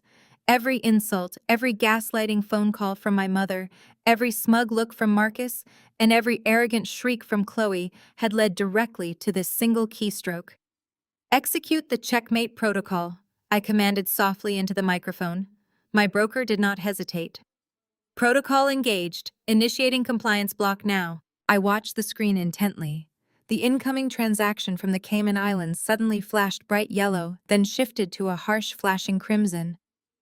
By utilizing Vanguard Apex's vast internal compliance algorithms, I had intentionally flagged Marcus's hidden routing numbers. The system instantly generated a massive automated alert regarding suspicious offshore activity. Because the origin accounts were tied to known tax havens and lacked transparent ownership registries, Vanguard Apex was legally obligated under federal anti-money laundering statutes to halt the transfer. It was a perfectly legal, entirely justified administrative freeze. I was using the very laws Marcus was trying to evade to seal his doom. Transfer halted, the broker confirmed. The routing numbers have been locked. The incoming payment has been rejected and formally bounced back to the originating institution. The funds will remain frozen in international transit for a minimum of 48 hours, pending a full compliance review. The digital clock struck midnight. The date changed. The 30-day term on Chloe's highly leveraged bridge loan officially expired and the required balloon payment had not been received. The trap mechanism engaged with brutal automated efficiency. A cascade of red alerts flooded my secondary monitor. The Vanguard Apex loan management software instantly recognized the catastrophic failure to pay. Without requiring any human intervention, the system automatically generated a formal notice of absolute default. Chloe had failed to meet the financial obligations of the contract she had so eagerly signed to secure her $3 million Palisades mansion. There were no grace periods in shadow lending. There were no extensions, no warnings, and absolutely no second chances. She had breached the ironclad terms of the agreement. Default status confirmed. My broker noted the rapid clacking of his keyboard echoing through the speakers. The automated legal protocol has been triggered, initiating immediate foreclosure procedures on the pledged collateral. I leaned forward, my heart beating in a steady, triumphant rhythm. I did not care about the mansion. Chloe could keep the empty, unpaid shell of a house for all I cared. The true prize was the collateral she had blindly pledged to secure it. Paragraph 12. Section 4 of her loan agreement explicitly stated that upon a single missed payment, the private lender retained the immediate uncontestable right to seize 100% of the equity in Blue Sapphire, LLC. Because Chloe was listed as the sole managing member of that corporation, her default legally transferred total ownership directly to Vanguard Apex. I watched the ownership registries update in real time across the federal and offshore databases. Chloe's name was systematically wiped from the corporate charters. The digital ledgers refreshed, finalizing the absolute transfer of power. Asset seizure complete, the broker announced, a rare hint of satisfaction bleeding into his usually sterile tone. You are now the sole undisputed legal owner of Blue Sapphire, LLC, and all attached financial vehicles. I took a slow sip of my sparkling water, letting the profound magnitude of the victory wash over me. The $6 million that Marcus had stolen, laundered, and hidden to fund his illicit new life now belonged entirely to me. He had spent years building a complex financial fortress to protect his stolen wealth, and I had just stolen it right back, using nothing but his mistress's boundless greed and profound stupidity. The trap had officially snapped shut, breaking their financial necks in total silence. Tomorrow morning, Marcus and his overpaid lawyer Bradley would inevitably march confidently into the local family court, blissfully and completely unaware that their entire precious empire was already gone, erased overnight. The heavy oak doors of courtroom 4B swung open precisely at 9 o'clock the following morning. I walked down the center aisle with a steady, measured pace, the crisp sound of my heels echoing sharply off the polished marble floors. The room was bathed in stark, unforgiving fluorescent light that washed out the rich wood paneling of the judge's bench. I took my seat at the petitioner's table entirely alone, placing my slender black leather portfolio down in front of me. I wore a perfectly tailored navy suit, my hair pulled back severely, projecting an image of absolute, unshakable calm. A few moments later, the opposition made their grand entrance. They did not walk into the courtroom like people facing a somber legal proceeding or a difficult divorce. They paraded through the swinging doors like a royal procession arriving for a coronation.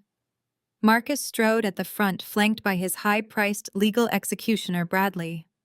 Behind them trailed the entire Davis family, acting as a personal, highly vocal cheering section. Pastor Davis, Marcus's father, led the entourage with his chest puffed out, holding a thick leather-bound Bible tucked under his arm, as if he were about to deliver a fiery Sunday sermon on righteous justice. Beside him walked Brenda, Marcus's mother, her face pinched into a permanent scowl of superiority, and Kiara, his younger sister, who was busily tapping away on her phone, likely updating her social media followers about her brother's impending glorious victory. They claimed the entire first row of the gallery directly behind the respondents' table, settling into the wooden pews with loud, disruptive rustling. They were treating this divorce hearing like a spectator sport of victory parade, where they had come to watch me be publicly humiliated, stripped of my dignity, and legally crushed. As I briefly glanced over my shoulder, Pastor Davis caught my eye. He did not offer a nod of greeting or a look of familial sympathy. Instead, he narrowed his eyes and shook his head slowly from side to side, his face twisting into a mask of visible, profound disgust. He looked at me as if I were a moral failure, a gold-digging sinner who had tried and failed to ruin his perfect, upstanding son. Brenda leaned over and whispered something venomous into Kiara's ear, prompting both women to let out a sharp, mocking laugh that echoed loudly in the quiet courtroom. Bradley unpacked his voluminous leather briefcase at the table next to Marcus.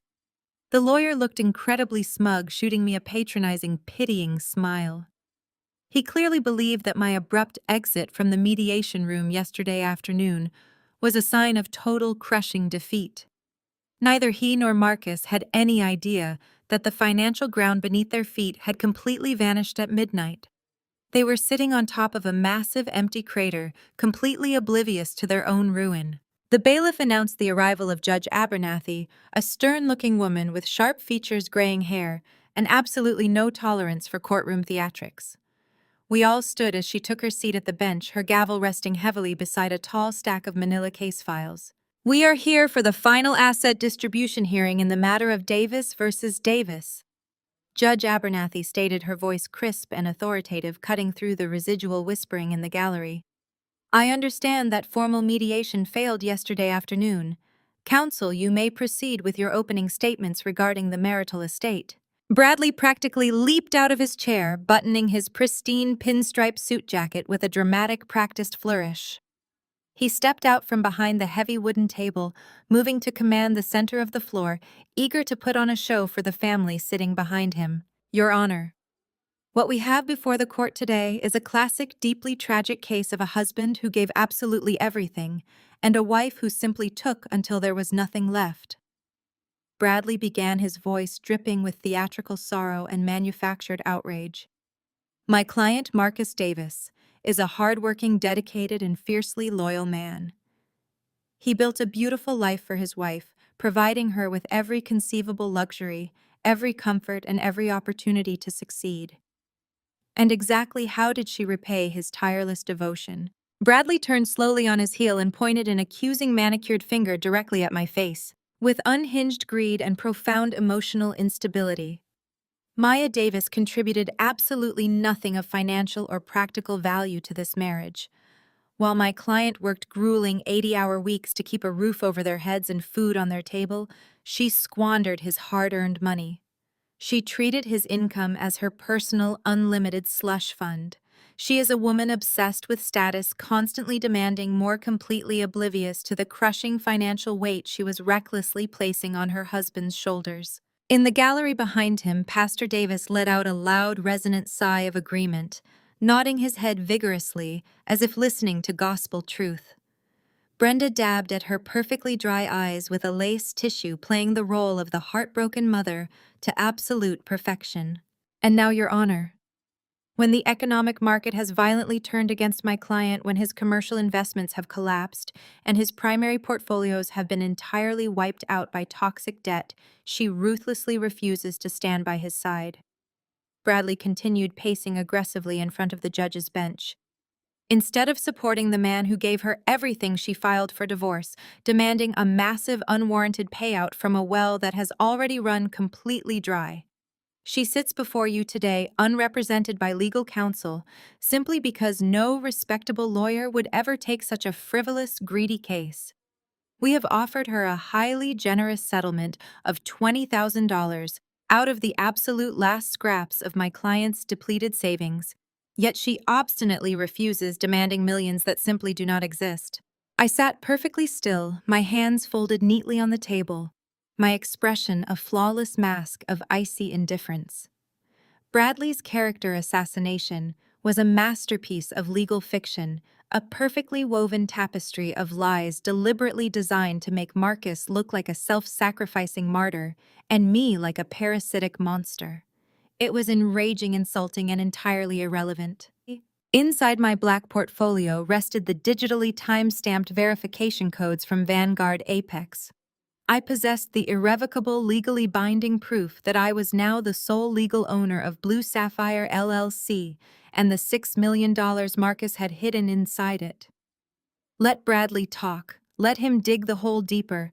Every single lie he told on the official court record would only multiply the severity of the perjury trap they were currently walking into. Judge Abernathy listened to Bradley's impassioned monologue with an entirely unreadable expression. When he finally finished his performance, offered a slight bow, and returned to his seat, she turned her sharp gaze toward me, waiting for my rebuttal. I simply shook my head, declining to offer an opening statement. I did not need to argue with a ghost story. I needed Marcus under oath. Very well, Judge Abernathy said, adjusting her glasses and looking down at her notes. Since the core issue here is the severe discrepancy regarding the valuation of the marital estate and the respondent's current ability to pay, we need to establish the financial baseline on the record immediately. Call your first witness. The defense calls Marcus Davis to the stand, Your Honor, Bradley announced confidently. Marcus stood up, visibly straightening the lapels of his cheap, ill-fitting polyester suit. He walked toward the witness box with the heavy, burdened steps of a man carrying the weight of the world, playing the role of the financially ruined, broken victim to absolute perfection. He raised his right hand, placing his left palm flat on the worn Bible offered by the bailiff. Do you swear to tell the truth, the whole truth, and nothing but the truth, under penalty of perjury? The bailiff asked, his voice ringing out loudly through the packed room. I do, Marcus replied, his tone carrying a note of rehearsed, solemn sincerity. He sat down in the wooden witness chair, looking directly up at the judge, completely prepared to lie under oath about every single dollar to his name. Bradley initiated the direct examination with the gentle, guiding tone of a sympathetic friend, rather than a litigator. He asked Marcus to explain his current economic reality to the court. Marcus leaned into the microphone, his shoulders slumped in an attitude of profound defeat.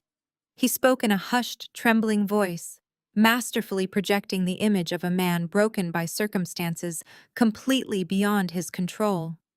He testified that the commercial real estate market had completely collapsed beneath his feet, taking his life savings down with it. He spun a detailed, entirely fabricated narrative about toxic lending rates, bankrupt corporate tenants, and aggressive creditors relentlessly seizing his hard-earned assets.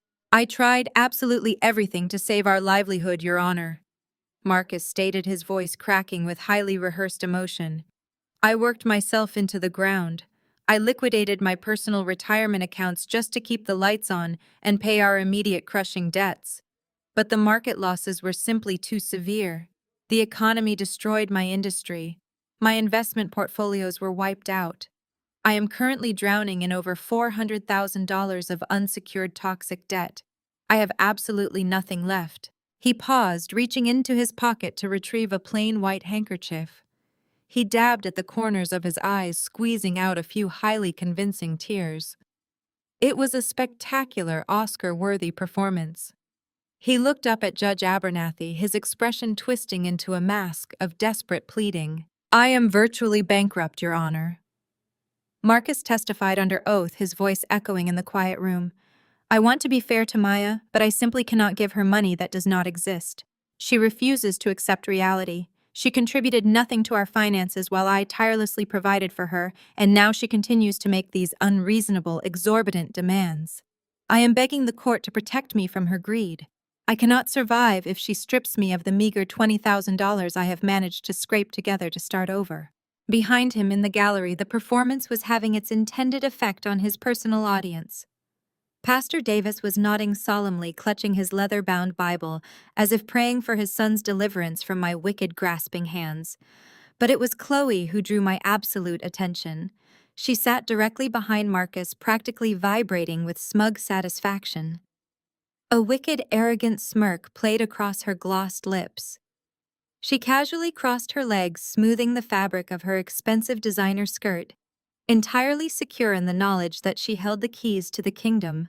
She believed she was the sole untouchable proprietor of Blue Sapphire LLC, the offshore vault currently holding the $6 million Marcus had meticulously laundered. Bradley stood beside the witness stand with his arms crossed confidently over his chest. He looked incredibly smug, radiating the arrogance of a man who believed he had just pulled off the perfect untraceable crime. He had personally engineered the money laundering scheme. He had drafted the complex corporate shell structures, routed the funds through hidden Cayman Island accounts, and created the pristine, paper-thin illusion of Marcus's total insolvency. Bradley was entirely convinced that his financial labyrinth was foolproof, impenetrable by a lone, unrepresented woman and an overworked family court judge. He had successfully hidden millions, and he was taking a silent victory lap in open court. "Thank you, Marcus. I know how difficult it is to admit total financial ruin," Bradley said, offering a compassionate nod before turning to the bench.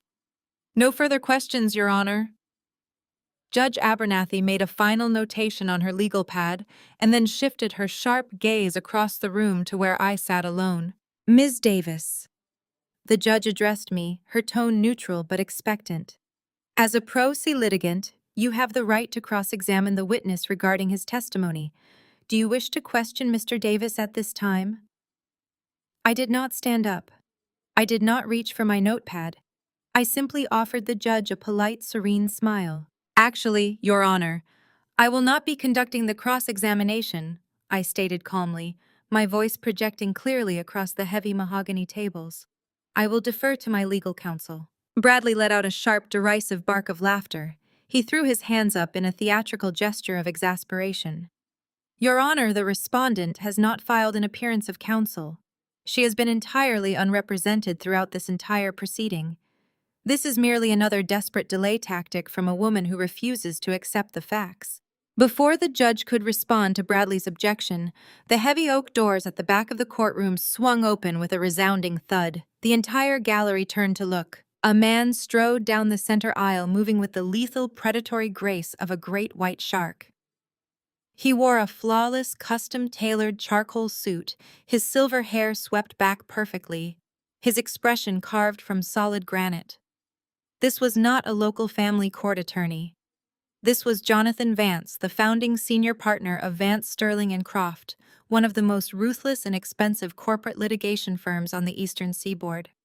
I had retained him weeks ago in absolute secrecy, waiting for the precise moment Marcus committed irrevocable perjury on the official record.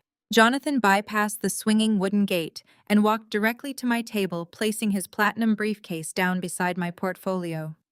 "Jonathan Vance, Your Honor, entering my appearance on behalf of the respondent Maya Davis," he announced, his deep, resonant voice commanding instant absolute authority in the courtroom.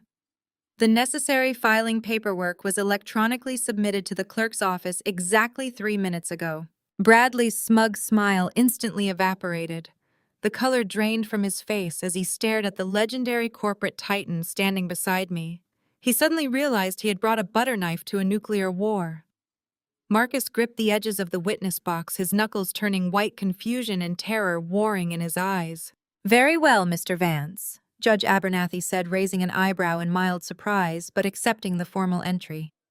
"Do you wish to proceed with the cross-examination of the witness regarding his financial insolvency?"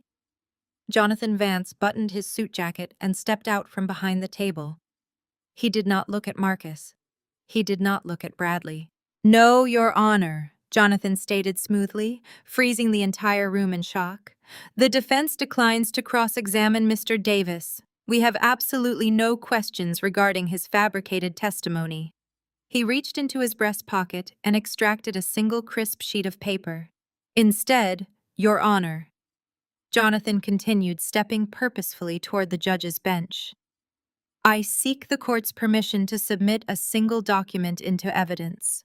Jonathan Vance moved with the smooth, fluid precision of a hungry predator closing in on its trapped prey. He bypassed the customary podium entirely, carrying just a single crisp sheet of paper in his right hand.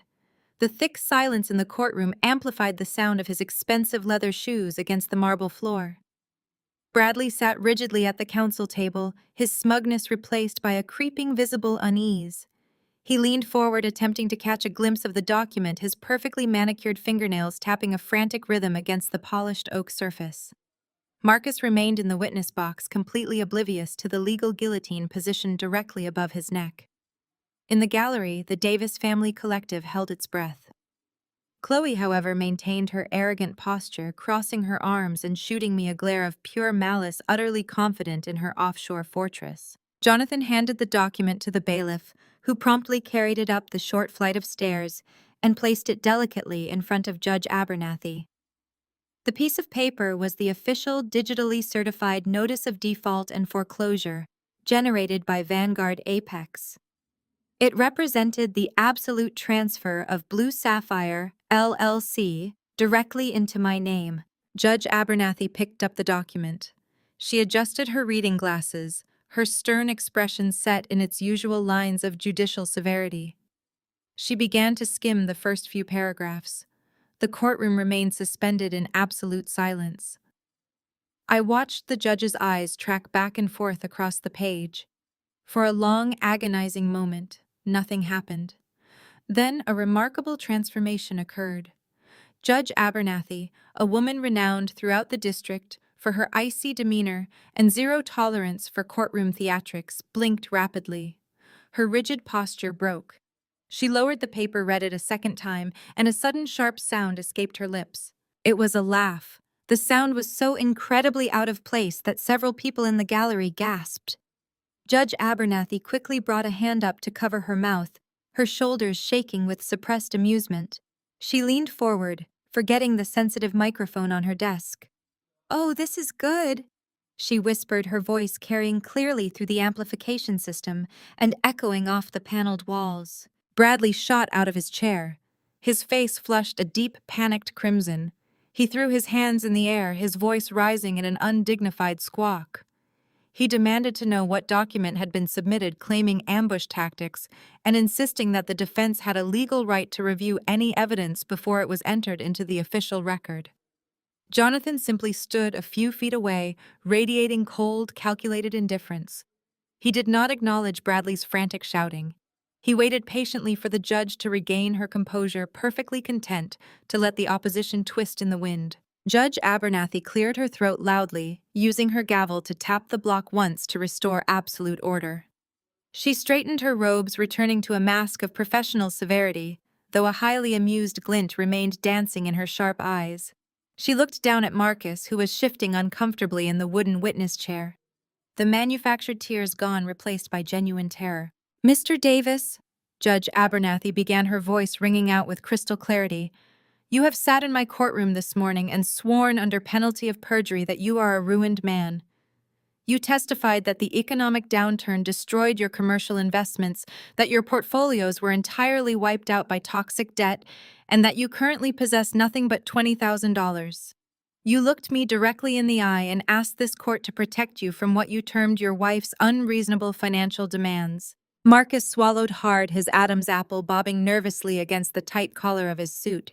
He nodded slowly, attempting to maintain the illusion of the destitute husband. Yes, Your Honor, that is the truth. I am practically destitute. Judge Abernathy picked up the notice of default and foreclosure, holding it aloft so the entire courtroom could see the seal of Vanguard Apex. She leaned over the heavy wooden bench, fixing Marcus with a stare that could freeze boiling water. If you are virtually bankrupt, Mr. Davis, the judge said, her tone dropping to a deadly razor-sharp register, then perhaps you can explain to this court what exactly is happening with the $6 million of liquid cash currently sitting inside an offshore holding company named Blue Sapphire, LLC. The question detonated in the courtroom like a massive explosive device. Behind me, Pastor Davis let out a choking gasp, dropping his heavy leather Bible onto the floor with a resounding crash. Brenda let out a high-pitched shriek, clutching her chest as if experiencing a massive cardiac event. Kiara dropped her smartphone, the screen shattering against the marble tiles. The carefully constructed facade of the righteous victimized family shattered, instantly replaced by sheer panic. They had all participated in hiding the money from me, and now the absolute truth was laid bare in open court. Bradley slumped back into his leather chair, all color draining from his face. His mouth opened and closed silently. The brilliant, impenetrable offshore money laundering scheme he had personally engineered had just been dragged into the harsh light of day. He recognized instantly that his career and reputation were entirely finished. But Marcus did not panic. He did not break down or confess. Instead, a wave of profound, breathtaking arrogance washed over his features. He straightened his spine, pushing his shoulders back and lifting his chin. He looked toward the gallery, catching Chloe's eye. She was sitting rigidly in her seat, her face pale, but she managed to offer him a tight nod. Marcus turned his attention back to Judge Abernathy, convinced his legal fortress was securely intact, ignorant of the trap that sealed his fate. Marcus confidently smiled, a smug, deeply condescending expression that radiated absolute superiority. That is Miss Chloe's company, Your Honor. I have no legal ties to it. Judge Abernathy's amused expression vanished instantly, replaced by a predatory judicial grin that sent a visible icy shiver directly down Bradley's spine. She leaned so far over the heavy oak bench that the sleeves of her black robes pooled around her arms like spilled ink. She looked down at Marcus, not as a respected, successful businessman, but as a foolish, arrogant mouse that had just confidently marched directly into a steel trap. The silence in the room stretched until it felt like a physical weight pressing against the chest of every single person present. Not anymore, sir, Judge Abernathy stated, her voice slicing through the tense atmosphere of the courtroom like a freshly sharpened blade. Miss Chloe defaulted on a highly leveraged, catastrophic bridge loan precisely at midnight last night. As a direct result of that absolute failure to pay the holding company, Blue Sapphire, LLC, alongside all of its associated offshore routing accounts, was legally and permanently seized by the private shadow lending subsidiary known as Vanguard Apex. Marcus blinked rapidly, his arrogant, condescending smile freezing into a grotesque mask of total confusion.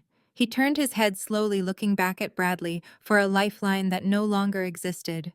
The high-powered lawyer was currently gripping the edges of the defense table so hard his knuckles were bone white, staring in absolute, unadulterated horror at the single sheet of paper resting in the judge's hands. The smugness had been entirely wiped from his features, replaced by the dawning realization of impending professional doom. And according to these expedited corporate filings, which have been digitally verified by federal banking authorities and offshore registries alike, Judge Abernathy continued, twisting the knife with deliberate, methodical precision. The sole undisputed legal owner and managing director of Vanguard Apex is your wife, Maya Davis. The explosion of noise that followed the judge's declaration was absolutely deafening. The entire courtroom completely lost its mind in a fraction of a second. Marcus's face drained of all color, shifting rapidly from a ruddy, confident flush to a sickly, translucent gray. His jaw went slack as the monumental scale of his own stupidity finally crashed down upon him. He had spent years meticulously stealing marital assets, filtering them through complex, untraceable international accounts and funneling them into his mistress's name to keep them completely hidden from my legal reach.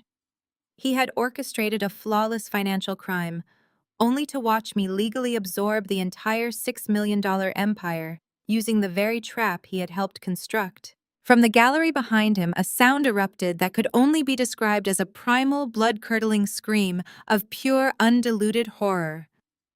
Chloe leaped up from the wooden pew, her expensive designer handbag crashing loudly to the polished marble floor. Her face was contorted into an ugly, panicked grimace, her perfect makeup suddenly looking like a clown's mask. She had just realized the full catastrophic weight of her own boundless greed. In her desperate, blind rush to secure a $3 million Palisades mansion she could never actually afford, she had foolishly signed away her only leverage. She had not just lost the luxury house. She had accidentally legally surrendered every single penny of Marcus's stolen fortune directly into my waiting hands. "My money!" Chloe shrieked, pointing a violently shaking finger at my back, her voice echoing shrilly off the wood-paneled walls. "You stole my money! That was mine, Marcus! Do something!" "Order in my court!" Judge Abernathy roared, slamming her heavy wooden gavel down with thunderous force, but the chaos had already been completely unleashed. Pastor Davis was clutching his chest, his face turning an alarming shade of purple with rage and profound humiliation. His perfect golden son had just been exposed as a common incompetent thief in front of a packed courtroom and the presiding judge. The righteous patriarch's illusion of a flawless, morally superior family was disintegrating before his very eyes. Brenda was openly weeping, burying her face in her hands, as the carefully maintained facade of her elite social standing shattered into a million irreparable pieces. Kiara was frantically trying to gather her broken phone from the floor, completely silent for the first time in her miserable life, finally realizing that the endless stream of family wealth she depended on had just evaporated. But it was Bradley's reaction that truly captured the absolute magnitude of the disaster. The arrogant legal architect practically leaped out of his seat. Sweat poured down his forehead in thick rivulets soaking the stiff collar of his expensive dress shirt. He was panting heavily, his eyes darting wildly between Jonathan Vance and the judge. Bradley had engineered the entire offshore scheme from the ground up. He had drafted the fake corporate charters, routed the illicit transfers, and shielded the stolen funds. And now he realized with crushing absolute certainty that all the records of his money laundering, tax evasion, and financial crimes were sitting safely inside Vanguard Apex. His illegal paper trail was completely in the hands of his sister-in-law and her ruthless corporate shark of an attorney. I possessed everything required to have Bradley permanently disbarred and federally indicted before the week was out. "Your Honor, I absolutely object," Bradley stammered wildly, his voice cracking an octave higher than normal as panic overtook his usual polished courtroom demeanor. "This is an illegal seizure. This is a setup. We demand an immediate injunction against Vanguard Apex. The court cannot allow this blatant theft to proceed." Jonathan Vance did not even bother to stand up. He simply adjusted his platinum cufflinks, leaned back in his leather chair, and spoke in a low, dangerous rumble that effortlessly carried over the screaming gallery. "The seizure was executed perfectly under standard federally regulated commercial lending statutes, Counselor," Jonathan stated smoothly, his eyes locking onto Bradley's terrified gaze. "Your client's mistress signed the default clauses completely willingly and without any coercion. If you wish to formally challenge the legality of the contract on the record, I will be more than happy to submit the full unredacted offshore routing history of Blue Sapphire LLC directly to the IRS and the FBI for a comprehensive forensic audit. Shall we proceed with that challenge, Mr. Bradley?" Bradley's mouth snapped shut instantly. He slowly sank back into his chair, a broken, terrified man. He knew Jonathan Vance had him completely cornered. Any attempt to fight the seizure would only expose his own criminal liability. Marcus could not process the defeat. The absolute realization that I had outsmarted him, outplayed his brilliant legal team, and stripped him of his entire stolen fortune, severed his last remaining thread of sanity. The polite, measured businessman vanished, replaced by a desperate, violent animal. He let out a guttural, enraged roar that shook the courtroom. "You worthless parasite!" Marcus bellowed, his eyes rolling with pure, unhinged fury. He lunged out of the witness box, scrambling over the low wooden partition with surprising speed. His hands were outstretched, his fingers curled into violent claws aiming directly for my throat. He intended to tear me apart right there in the middle of the courtroom floor, oblivious to the judge, the lawyers, and the heavily armed guards. I did not flinch. I did not move a single muscle. I simply watched his downfall. Before Marcus could cover half the distance between us, the heavy, imposing figures of 3 armed court bailiffs intercepted him. They tackled him with brutal, unforgiving force, slamming his body hard onto the polished marble floor. The impact knocked the wind out of his lungs in a loud, pathetic wheeze. The bailiffs pinned his arms aggressively behind his back, pressing their knees into his spine to subdue his violent thrashing. They secured cold steel handcuffs tightly around his wrists, the metallic click echoing loudly over the fading chaos of the room. Marcus thrashed wildly against the floor, his cheek pressed awkwardly against the cold stone.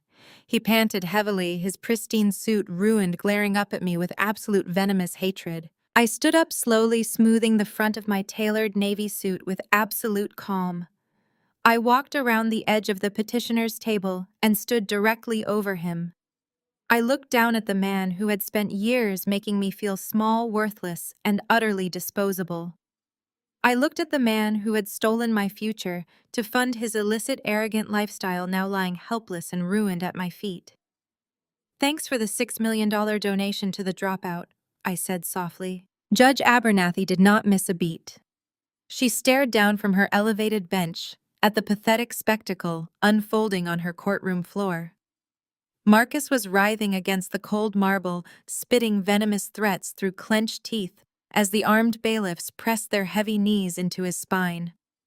The metallic clink of the handcuffs had already sealed his physical fate, but the judge was about to seal his legal one. She slammed her wooden gavel down with such ferocity that the sound cracked through the chaotic room like a gunshot. She declared Marcus in direct, immediate contempt of court, but she was far from finished. Her voice rang out with absolute chilling authority as she formally requested the court reporter to immediately forward the entire unredacted transcript of the morning proceedings to the district attorney. She explicitly ordered a comprehensive criminal investigation into Marcus Davis for committing deliberate, premeditated perjury and for the malicious concealment of marital assets. The guards hauled Marcus roughly to his feet. He looked completely feral, his expensive suit wrinkled and stained with floor wax, his eyes darting frantically toward his family for a rescue that would never come. Pastor Davis sat frozen in his pew, his face buried deeply in his hands, completely unwilling to look at his disgraced son.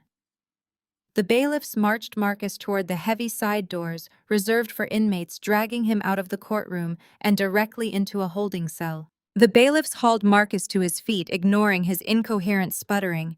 They shoved him forward, a disgraced prisoner stripped of his tailored armor and unearned arrogance.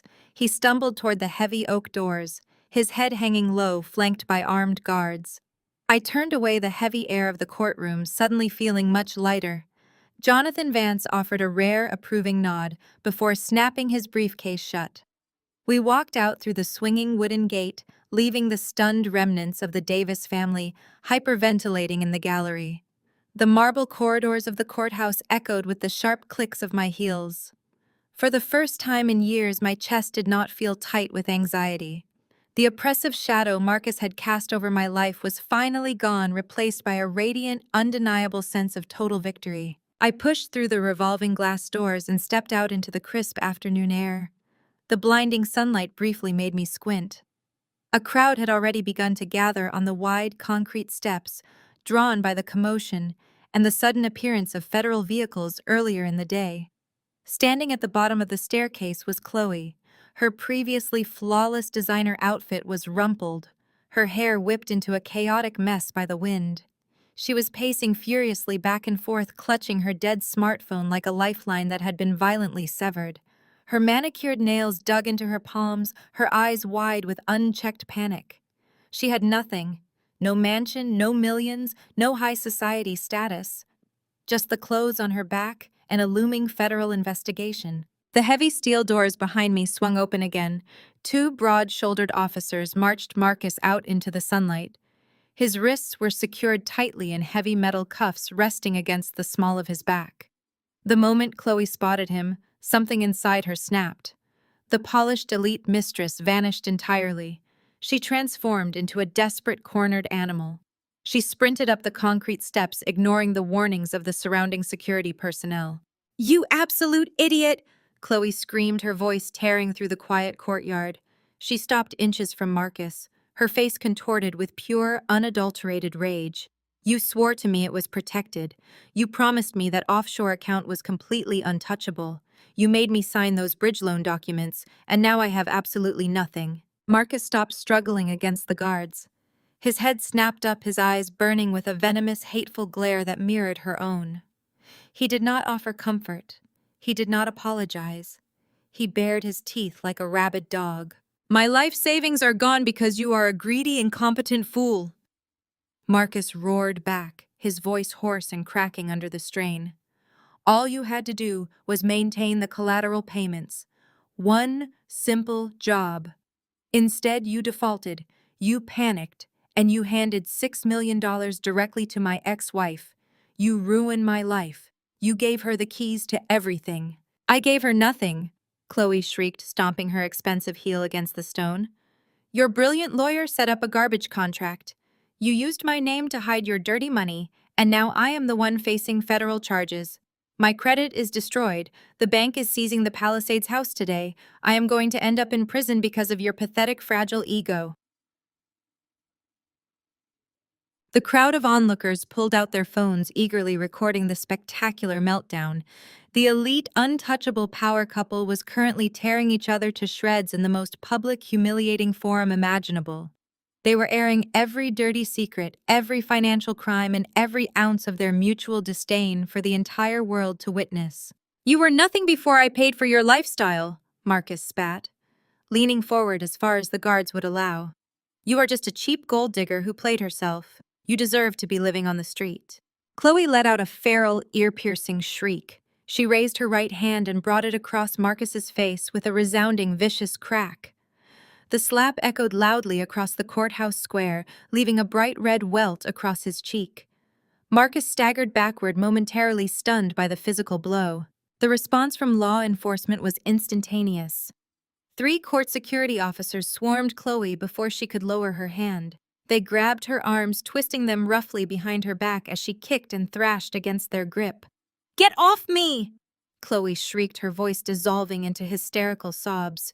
"Do not touch me! I am a victim! He manipulated me! You are under arrest for assaulting a detained individual," a stern female officer announced, pulling a pair of handcuffs from her belt.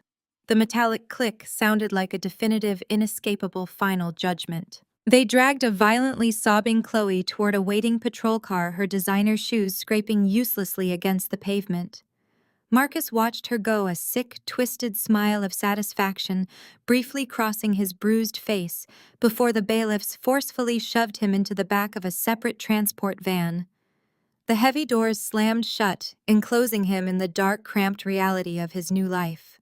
The perfect couple had completely, utterly destroyed each other in the span of 5 minutes. I stood at the top of the stairs watching the transport vehicles pull away from the curb and disappear into the flow of city traffic.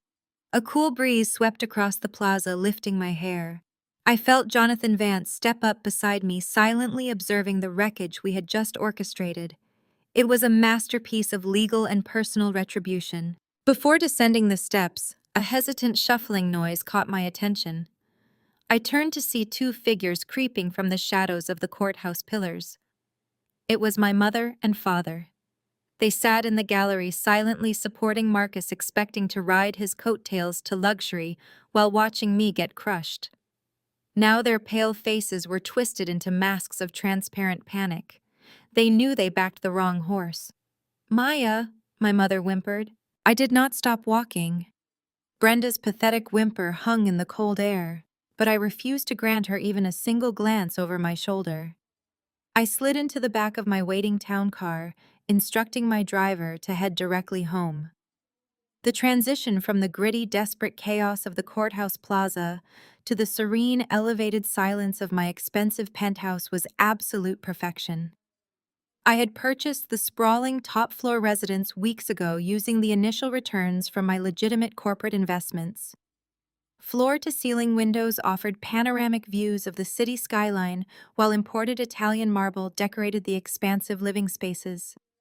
It was a fortress built on my own merits, completely untouched by the thieving influence of the Davis family. 2 days later, the private concierge called my secure line.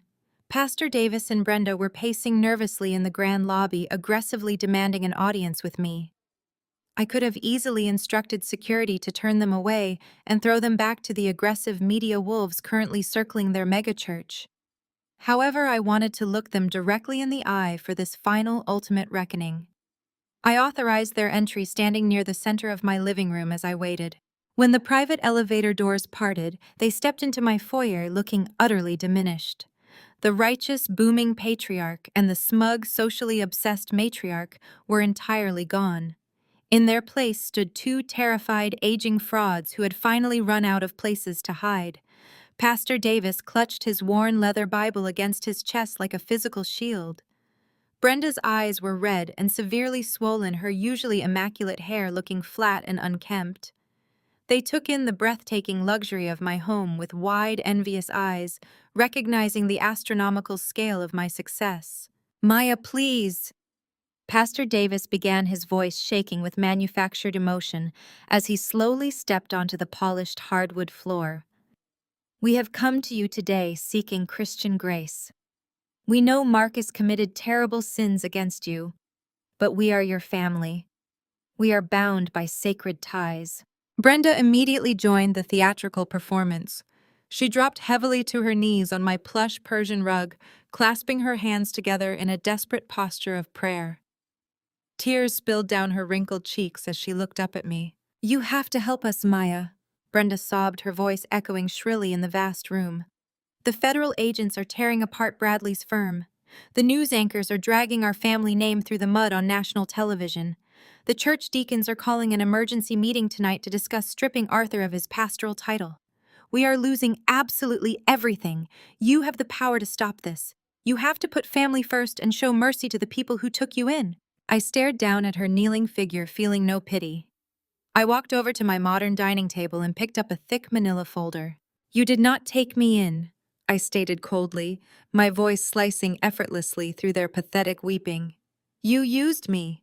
You smiled to my face while actively helping your son funnel my marital assets into hidden offshore accounts. You stood in that courtroom and prayed for my total destruction. You have absolutely no right to invoke the concept of family or Christian grace when you spent the last 5 years functioning as willing accomplices to a massive federal fraud scheme." Pastor Davis stepped forward, raising his hands in a placating gesture. "Maya, we were deceived. Marcus lied to us just like he lied to you. We had absolutely no idea the extent of his financial crimes or where the money was truly coming from." "Stop lying," I commanded, throwing the manila folder directly at his feet. The heavy paper hit the marble tile with a sharp slap.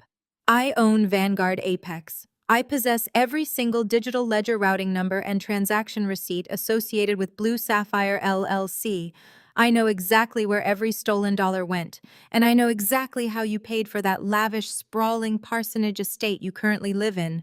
Brenda gasped loudly, her hands flying up to cover her mouth as the color completely drained from her face. Pastor Davis froze, his jaw dropping open in absolute terror. "Your beloved son Marcus set up a complex, irrevocable trust to shield your precious house from taxes and creditors," I explained, maintaining a tone of deadly calculating precision. "He funded that specific trust exclusively using the illicit assets routed through his offshore holding company. He used my stolen money to secure your elite social standing in this city. You knowingly accepted every cent of those funds. I took a deliberate step toward them, forcing Pastor Davis to instinctively retreat backward toward the elevator. Since my firm officially seized all of Marcus's illicitly gained assets upon Chloe's bridge loan default, I continued, every single entity tied to Blue Sapphire LLC was automatically liquidated and transferred. The title to the trust holding your estate legally reverted directly to Vanguard Apex yesterday morning. I am the sole undisputed proprietor of that firm. I let the absolute reality of my words hang heavily in the air before delivering the final crushing blow. I own the house you live in, I stated firmly, and I am officially serving you with a notice of eviction. You have exactly 30 days to vacate my property before I send the county sheriff to physically remove you and all of your belongings. Brenda let out an agonizing wail, collapsing completely flat against the floor. Pastor Davis dropped his Bible, his knees buckling, as the monumental weight of their total ruin crushed the remaining breath from his lungs. They realized instantly they were entirely destitute. They would be homeless, bankrupt, and federally exposed. They were left sobbing pathetically on the expensive hardwood of my penthouse floor, utterly paralyzed by the terrifying knowledge that their once pristine reputation in the church community was now completely destroyed forever. I did not wait around to watch them leave. I simply signaled my private security detail to escort the weeping pastor and his wife out of my building, turning my back on their desperate pleas and pathetic bargaining. The heavy oak doors of my penthouse closed with a solid, satisfying thud, sealing away the toxic remnants of my past. I instructed the concierge downstairs that the Davis family was permanently barred from the premises, under threat of immediate police action. 6 months passed in a whirlwind of corporate acquisitions and relentless expansion, and the changing seasons mirrored the complete transformation of my reality. I had traded the suffocating, degrading confines of my disastrous marriage for the limitless expanse of an absolute financial empire. I stood on the expansive glass balcony of the brand new state-of-the-art headquarters of Vanguard Apex. The cool autumn wind whipped my hair around my face as I looked out over the glittering downtown skyline. We occupied the entire 50th floor of the most prestigious commercial tower in the city. The space was a monument to modern power, designed with sleek lines of brushed steel floor-to-ceiling windows and imported dark marble. It was a fortress built entirely on my own merits, funded by the very capital my ex-husband had foolishly tried to steal from me. Behind me, the boardroom hummed with the electric energy of a highly successful, aggressively expanding firm. I stepped back inside, sliding the heavy glass door shut against the wind. I was surrounded by a team of fiercely loyal top-tier professionals. I had poached the brightest financial analysts, the most ruthless corporate strategists, and the most meticulous accountants in the district. They were not sycophants or yes-men. They were brilliant individuals who respected my intellect, valued my leadership, and executed my vision with flawless precision. Jonathan Vance sat at the head of the massive obsidian conference table, currently serving as my chief legal counsel. He was reviewing a highly lucrative acquisition contract, nodding approvingly at the aggressive terms I had personally drafted. In this room, I was not a dropout. I was not a charity case. I was the undisputed titan of a multi-million-dollar financial firm, commanding absolute respect without ever having to raise my voice. A sudden hush fell over the busy room. One of my senior analysts reached for a remote control and unmuted the massive flat-screen television mounted on the far wall. The local evening news broadcast was airing its lead story, and it commanded everyone's immediate attention. The polished news anchor looked directly into the camera, delivering the headlines with practiced gravity. The screen flashed a photograph of Marcus. He was not wearing his custom-tailored suits or his arrogant, condescending smirk. He was clad in an oversized, bright orange federal prison jumpsuit. His face was gaunt, his eyes sunken and hollow, completely stripped of the manufactured superiority he had wielded like a weapon for years. The anchor announced that Marcus Davis, disgraced former real estate developer, had just been sentenced to 15 years in a maximum security federal penitentiary. The charges included multiple counts of aggravated perjury, massive wire fraud, and the systemic concealment of marital assets.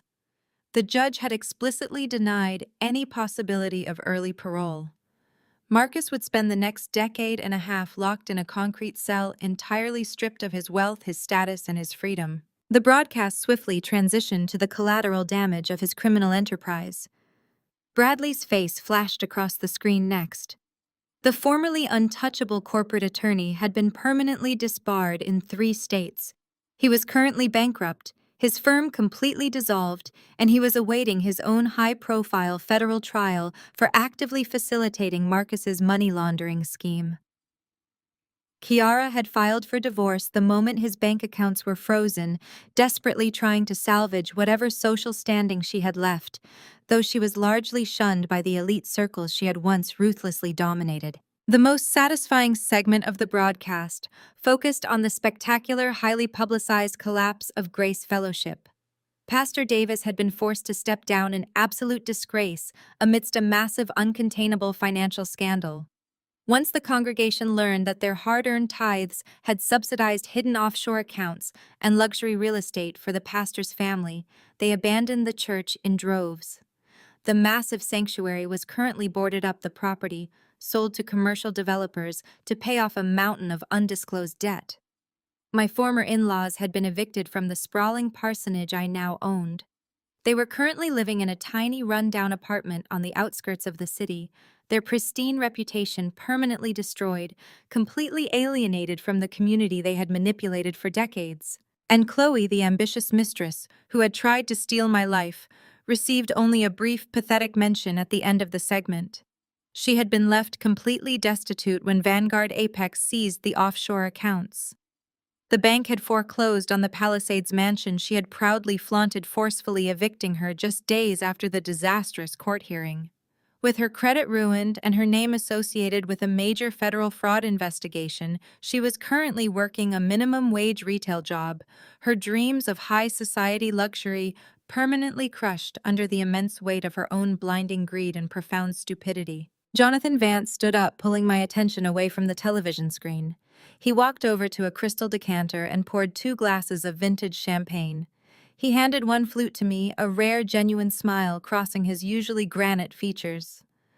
The rest of my executive team paused their work, raising their coffee mugs and water glasses in a silent, unified gesture of profound respect. I looked at the television screen one last time, watching the tragic, entirely preventable downfall of the people who had tried to destroy me. I searched my heart for a shred of guilt, a lingering ounce of sadness, or a brief flicker of pity. I found absolutely nothing. I felt lighter than air. I felt completely, undeniably liberated. The heavy chains of their suffocating expectations, their constant insults, and their relentless financial abuse were permanently broken. I raised my crystal glass, the golden liquid catching the ambient light of the beautiful boardroom. I was not toasting to their destruction, though it was a fitting end. I was toasting to my own brilliance, my unshakable resilience, and my absolute, uncompromising independence. I took a slow, deeply satisfying sip of the champagne. The ultimate sweetest revenge was not merely watching them fall. It was surviving their worst attacks and choosing to thrive so magnificently that they became nothing more than irrelevant, pathetic footnotes in the extraordinary, limitless life I had built for myself.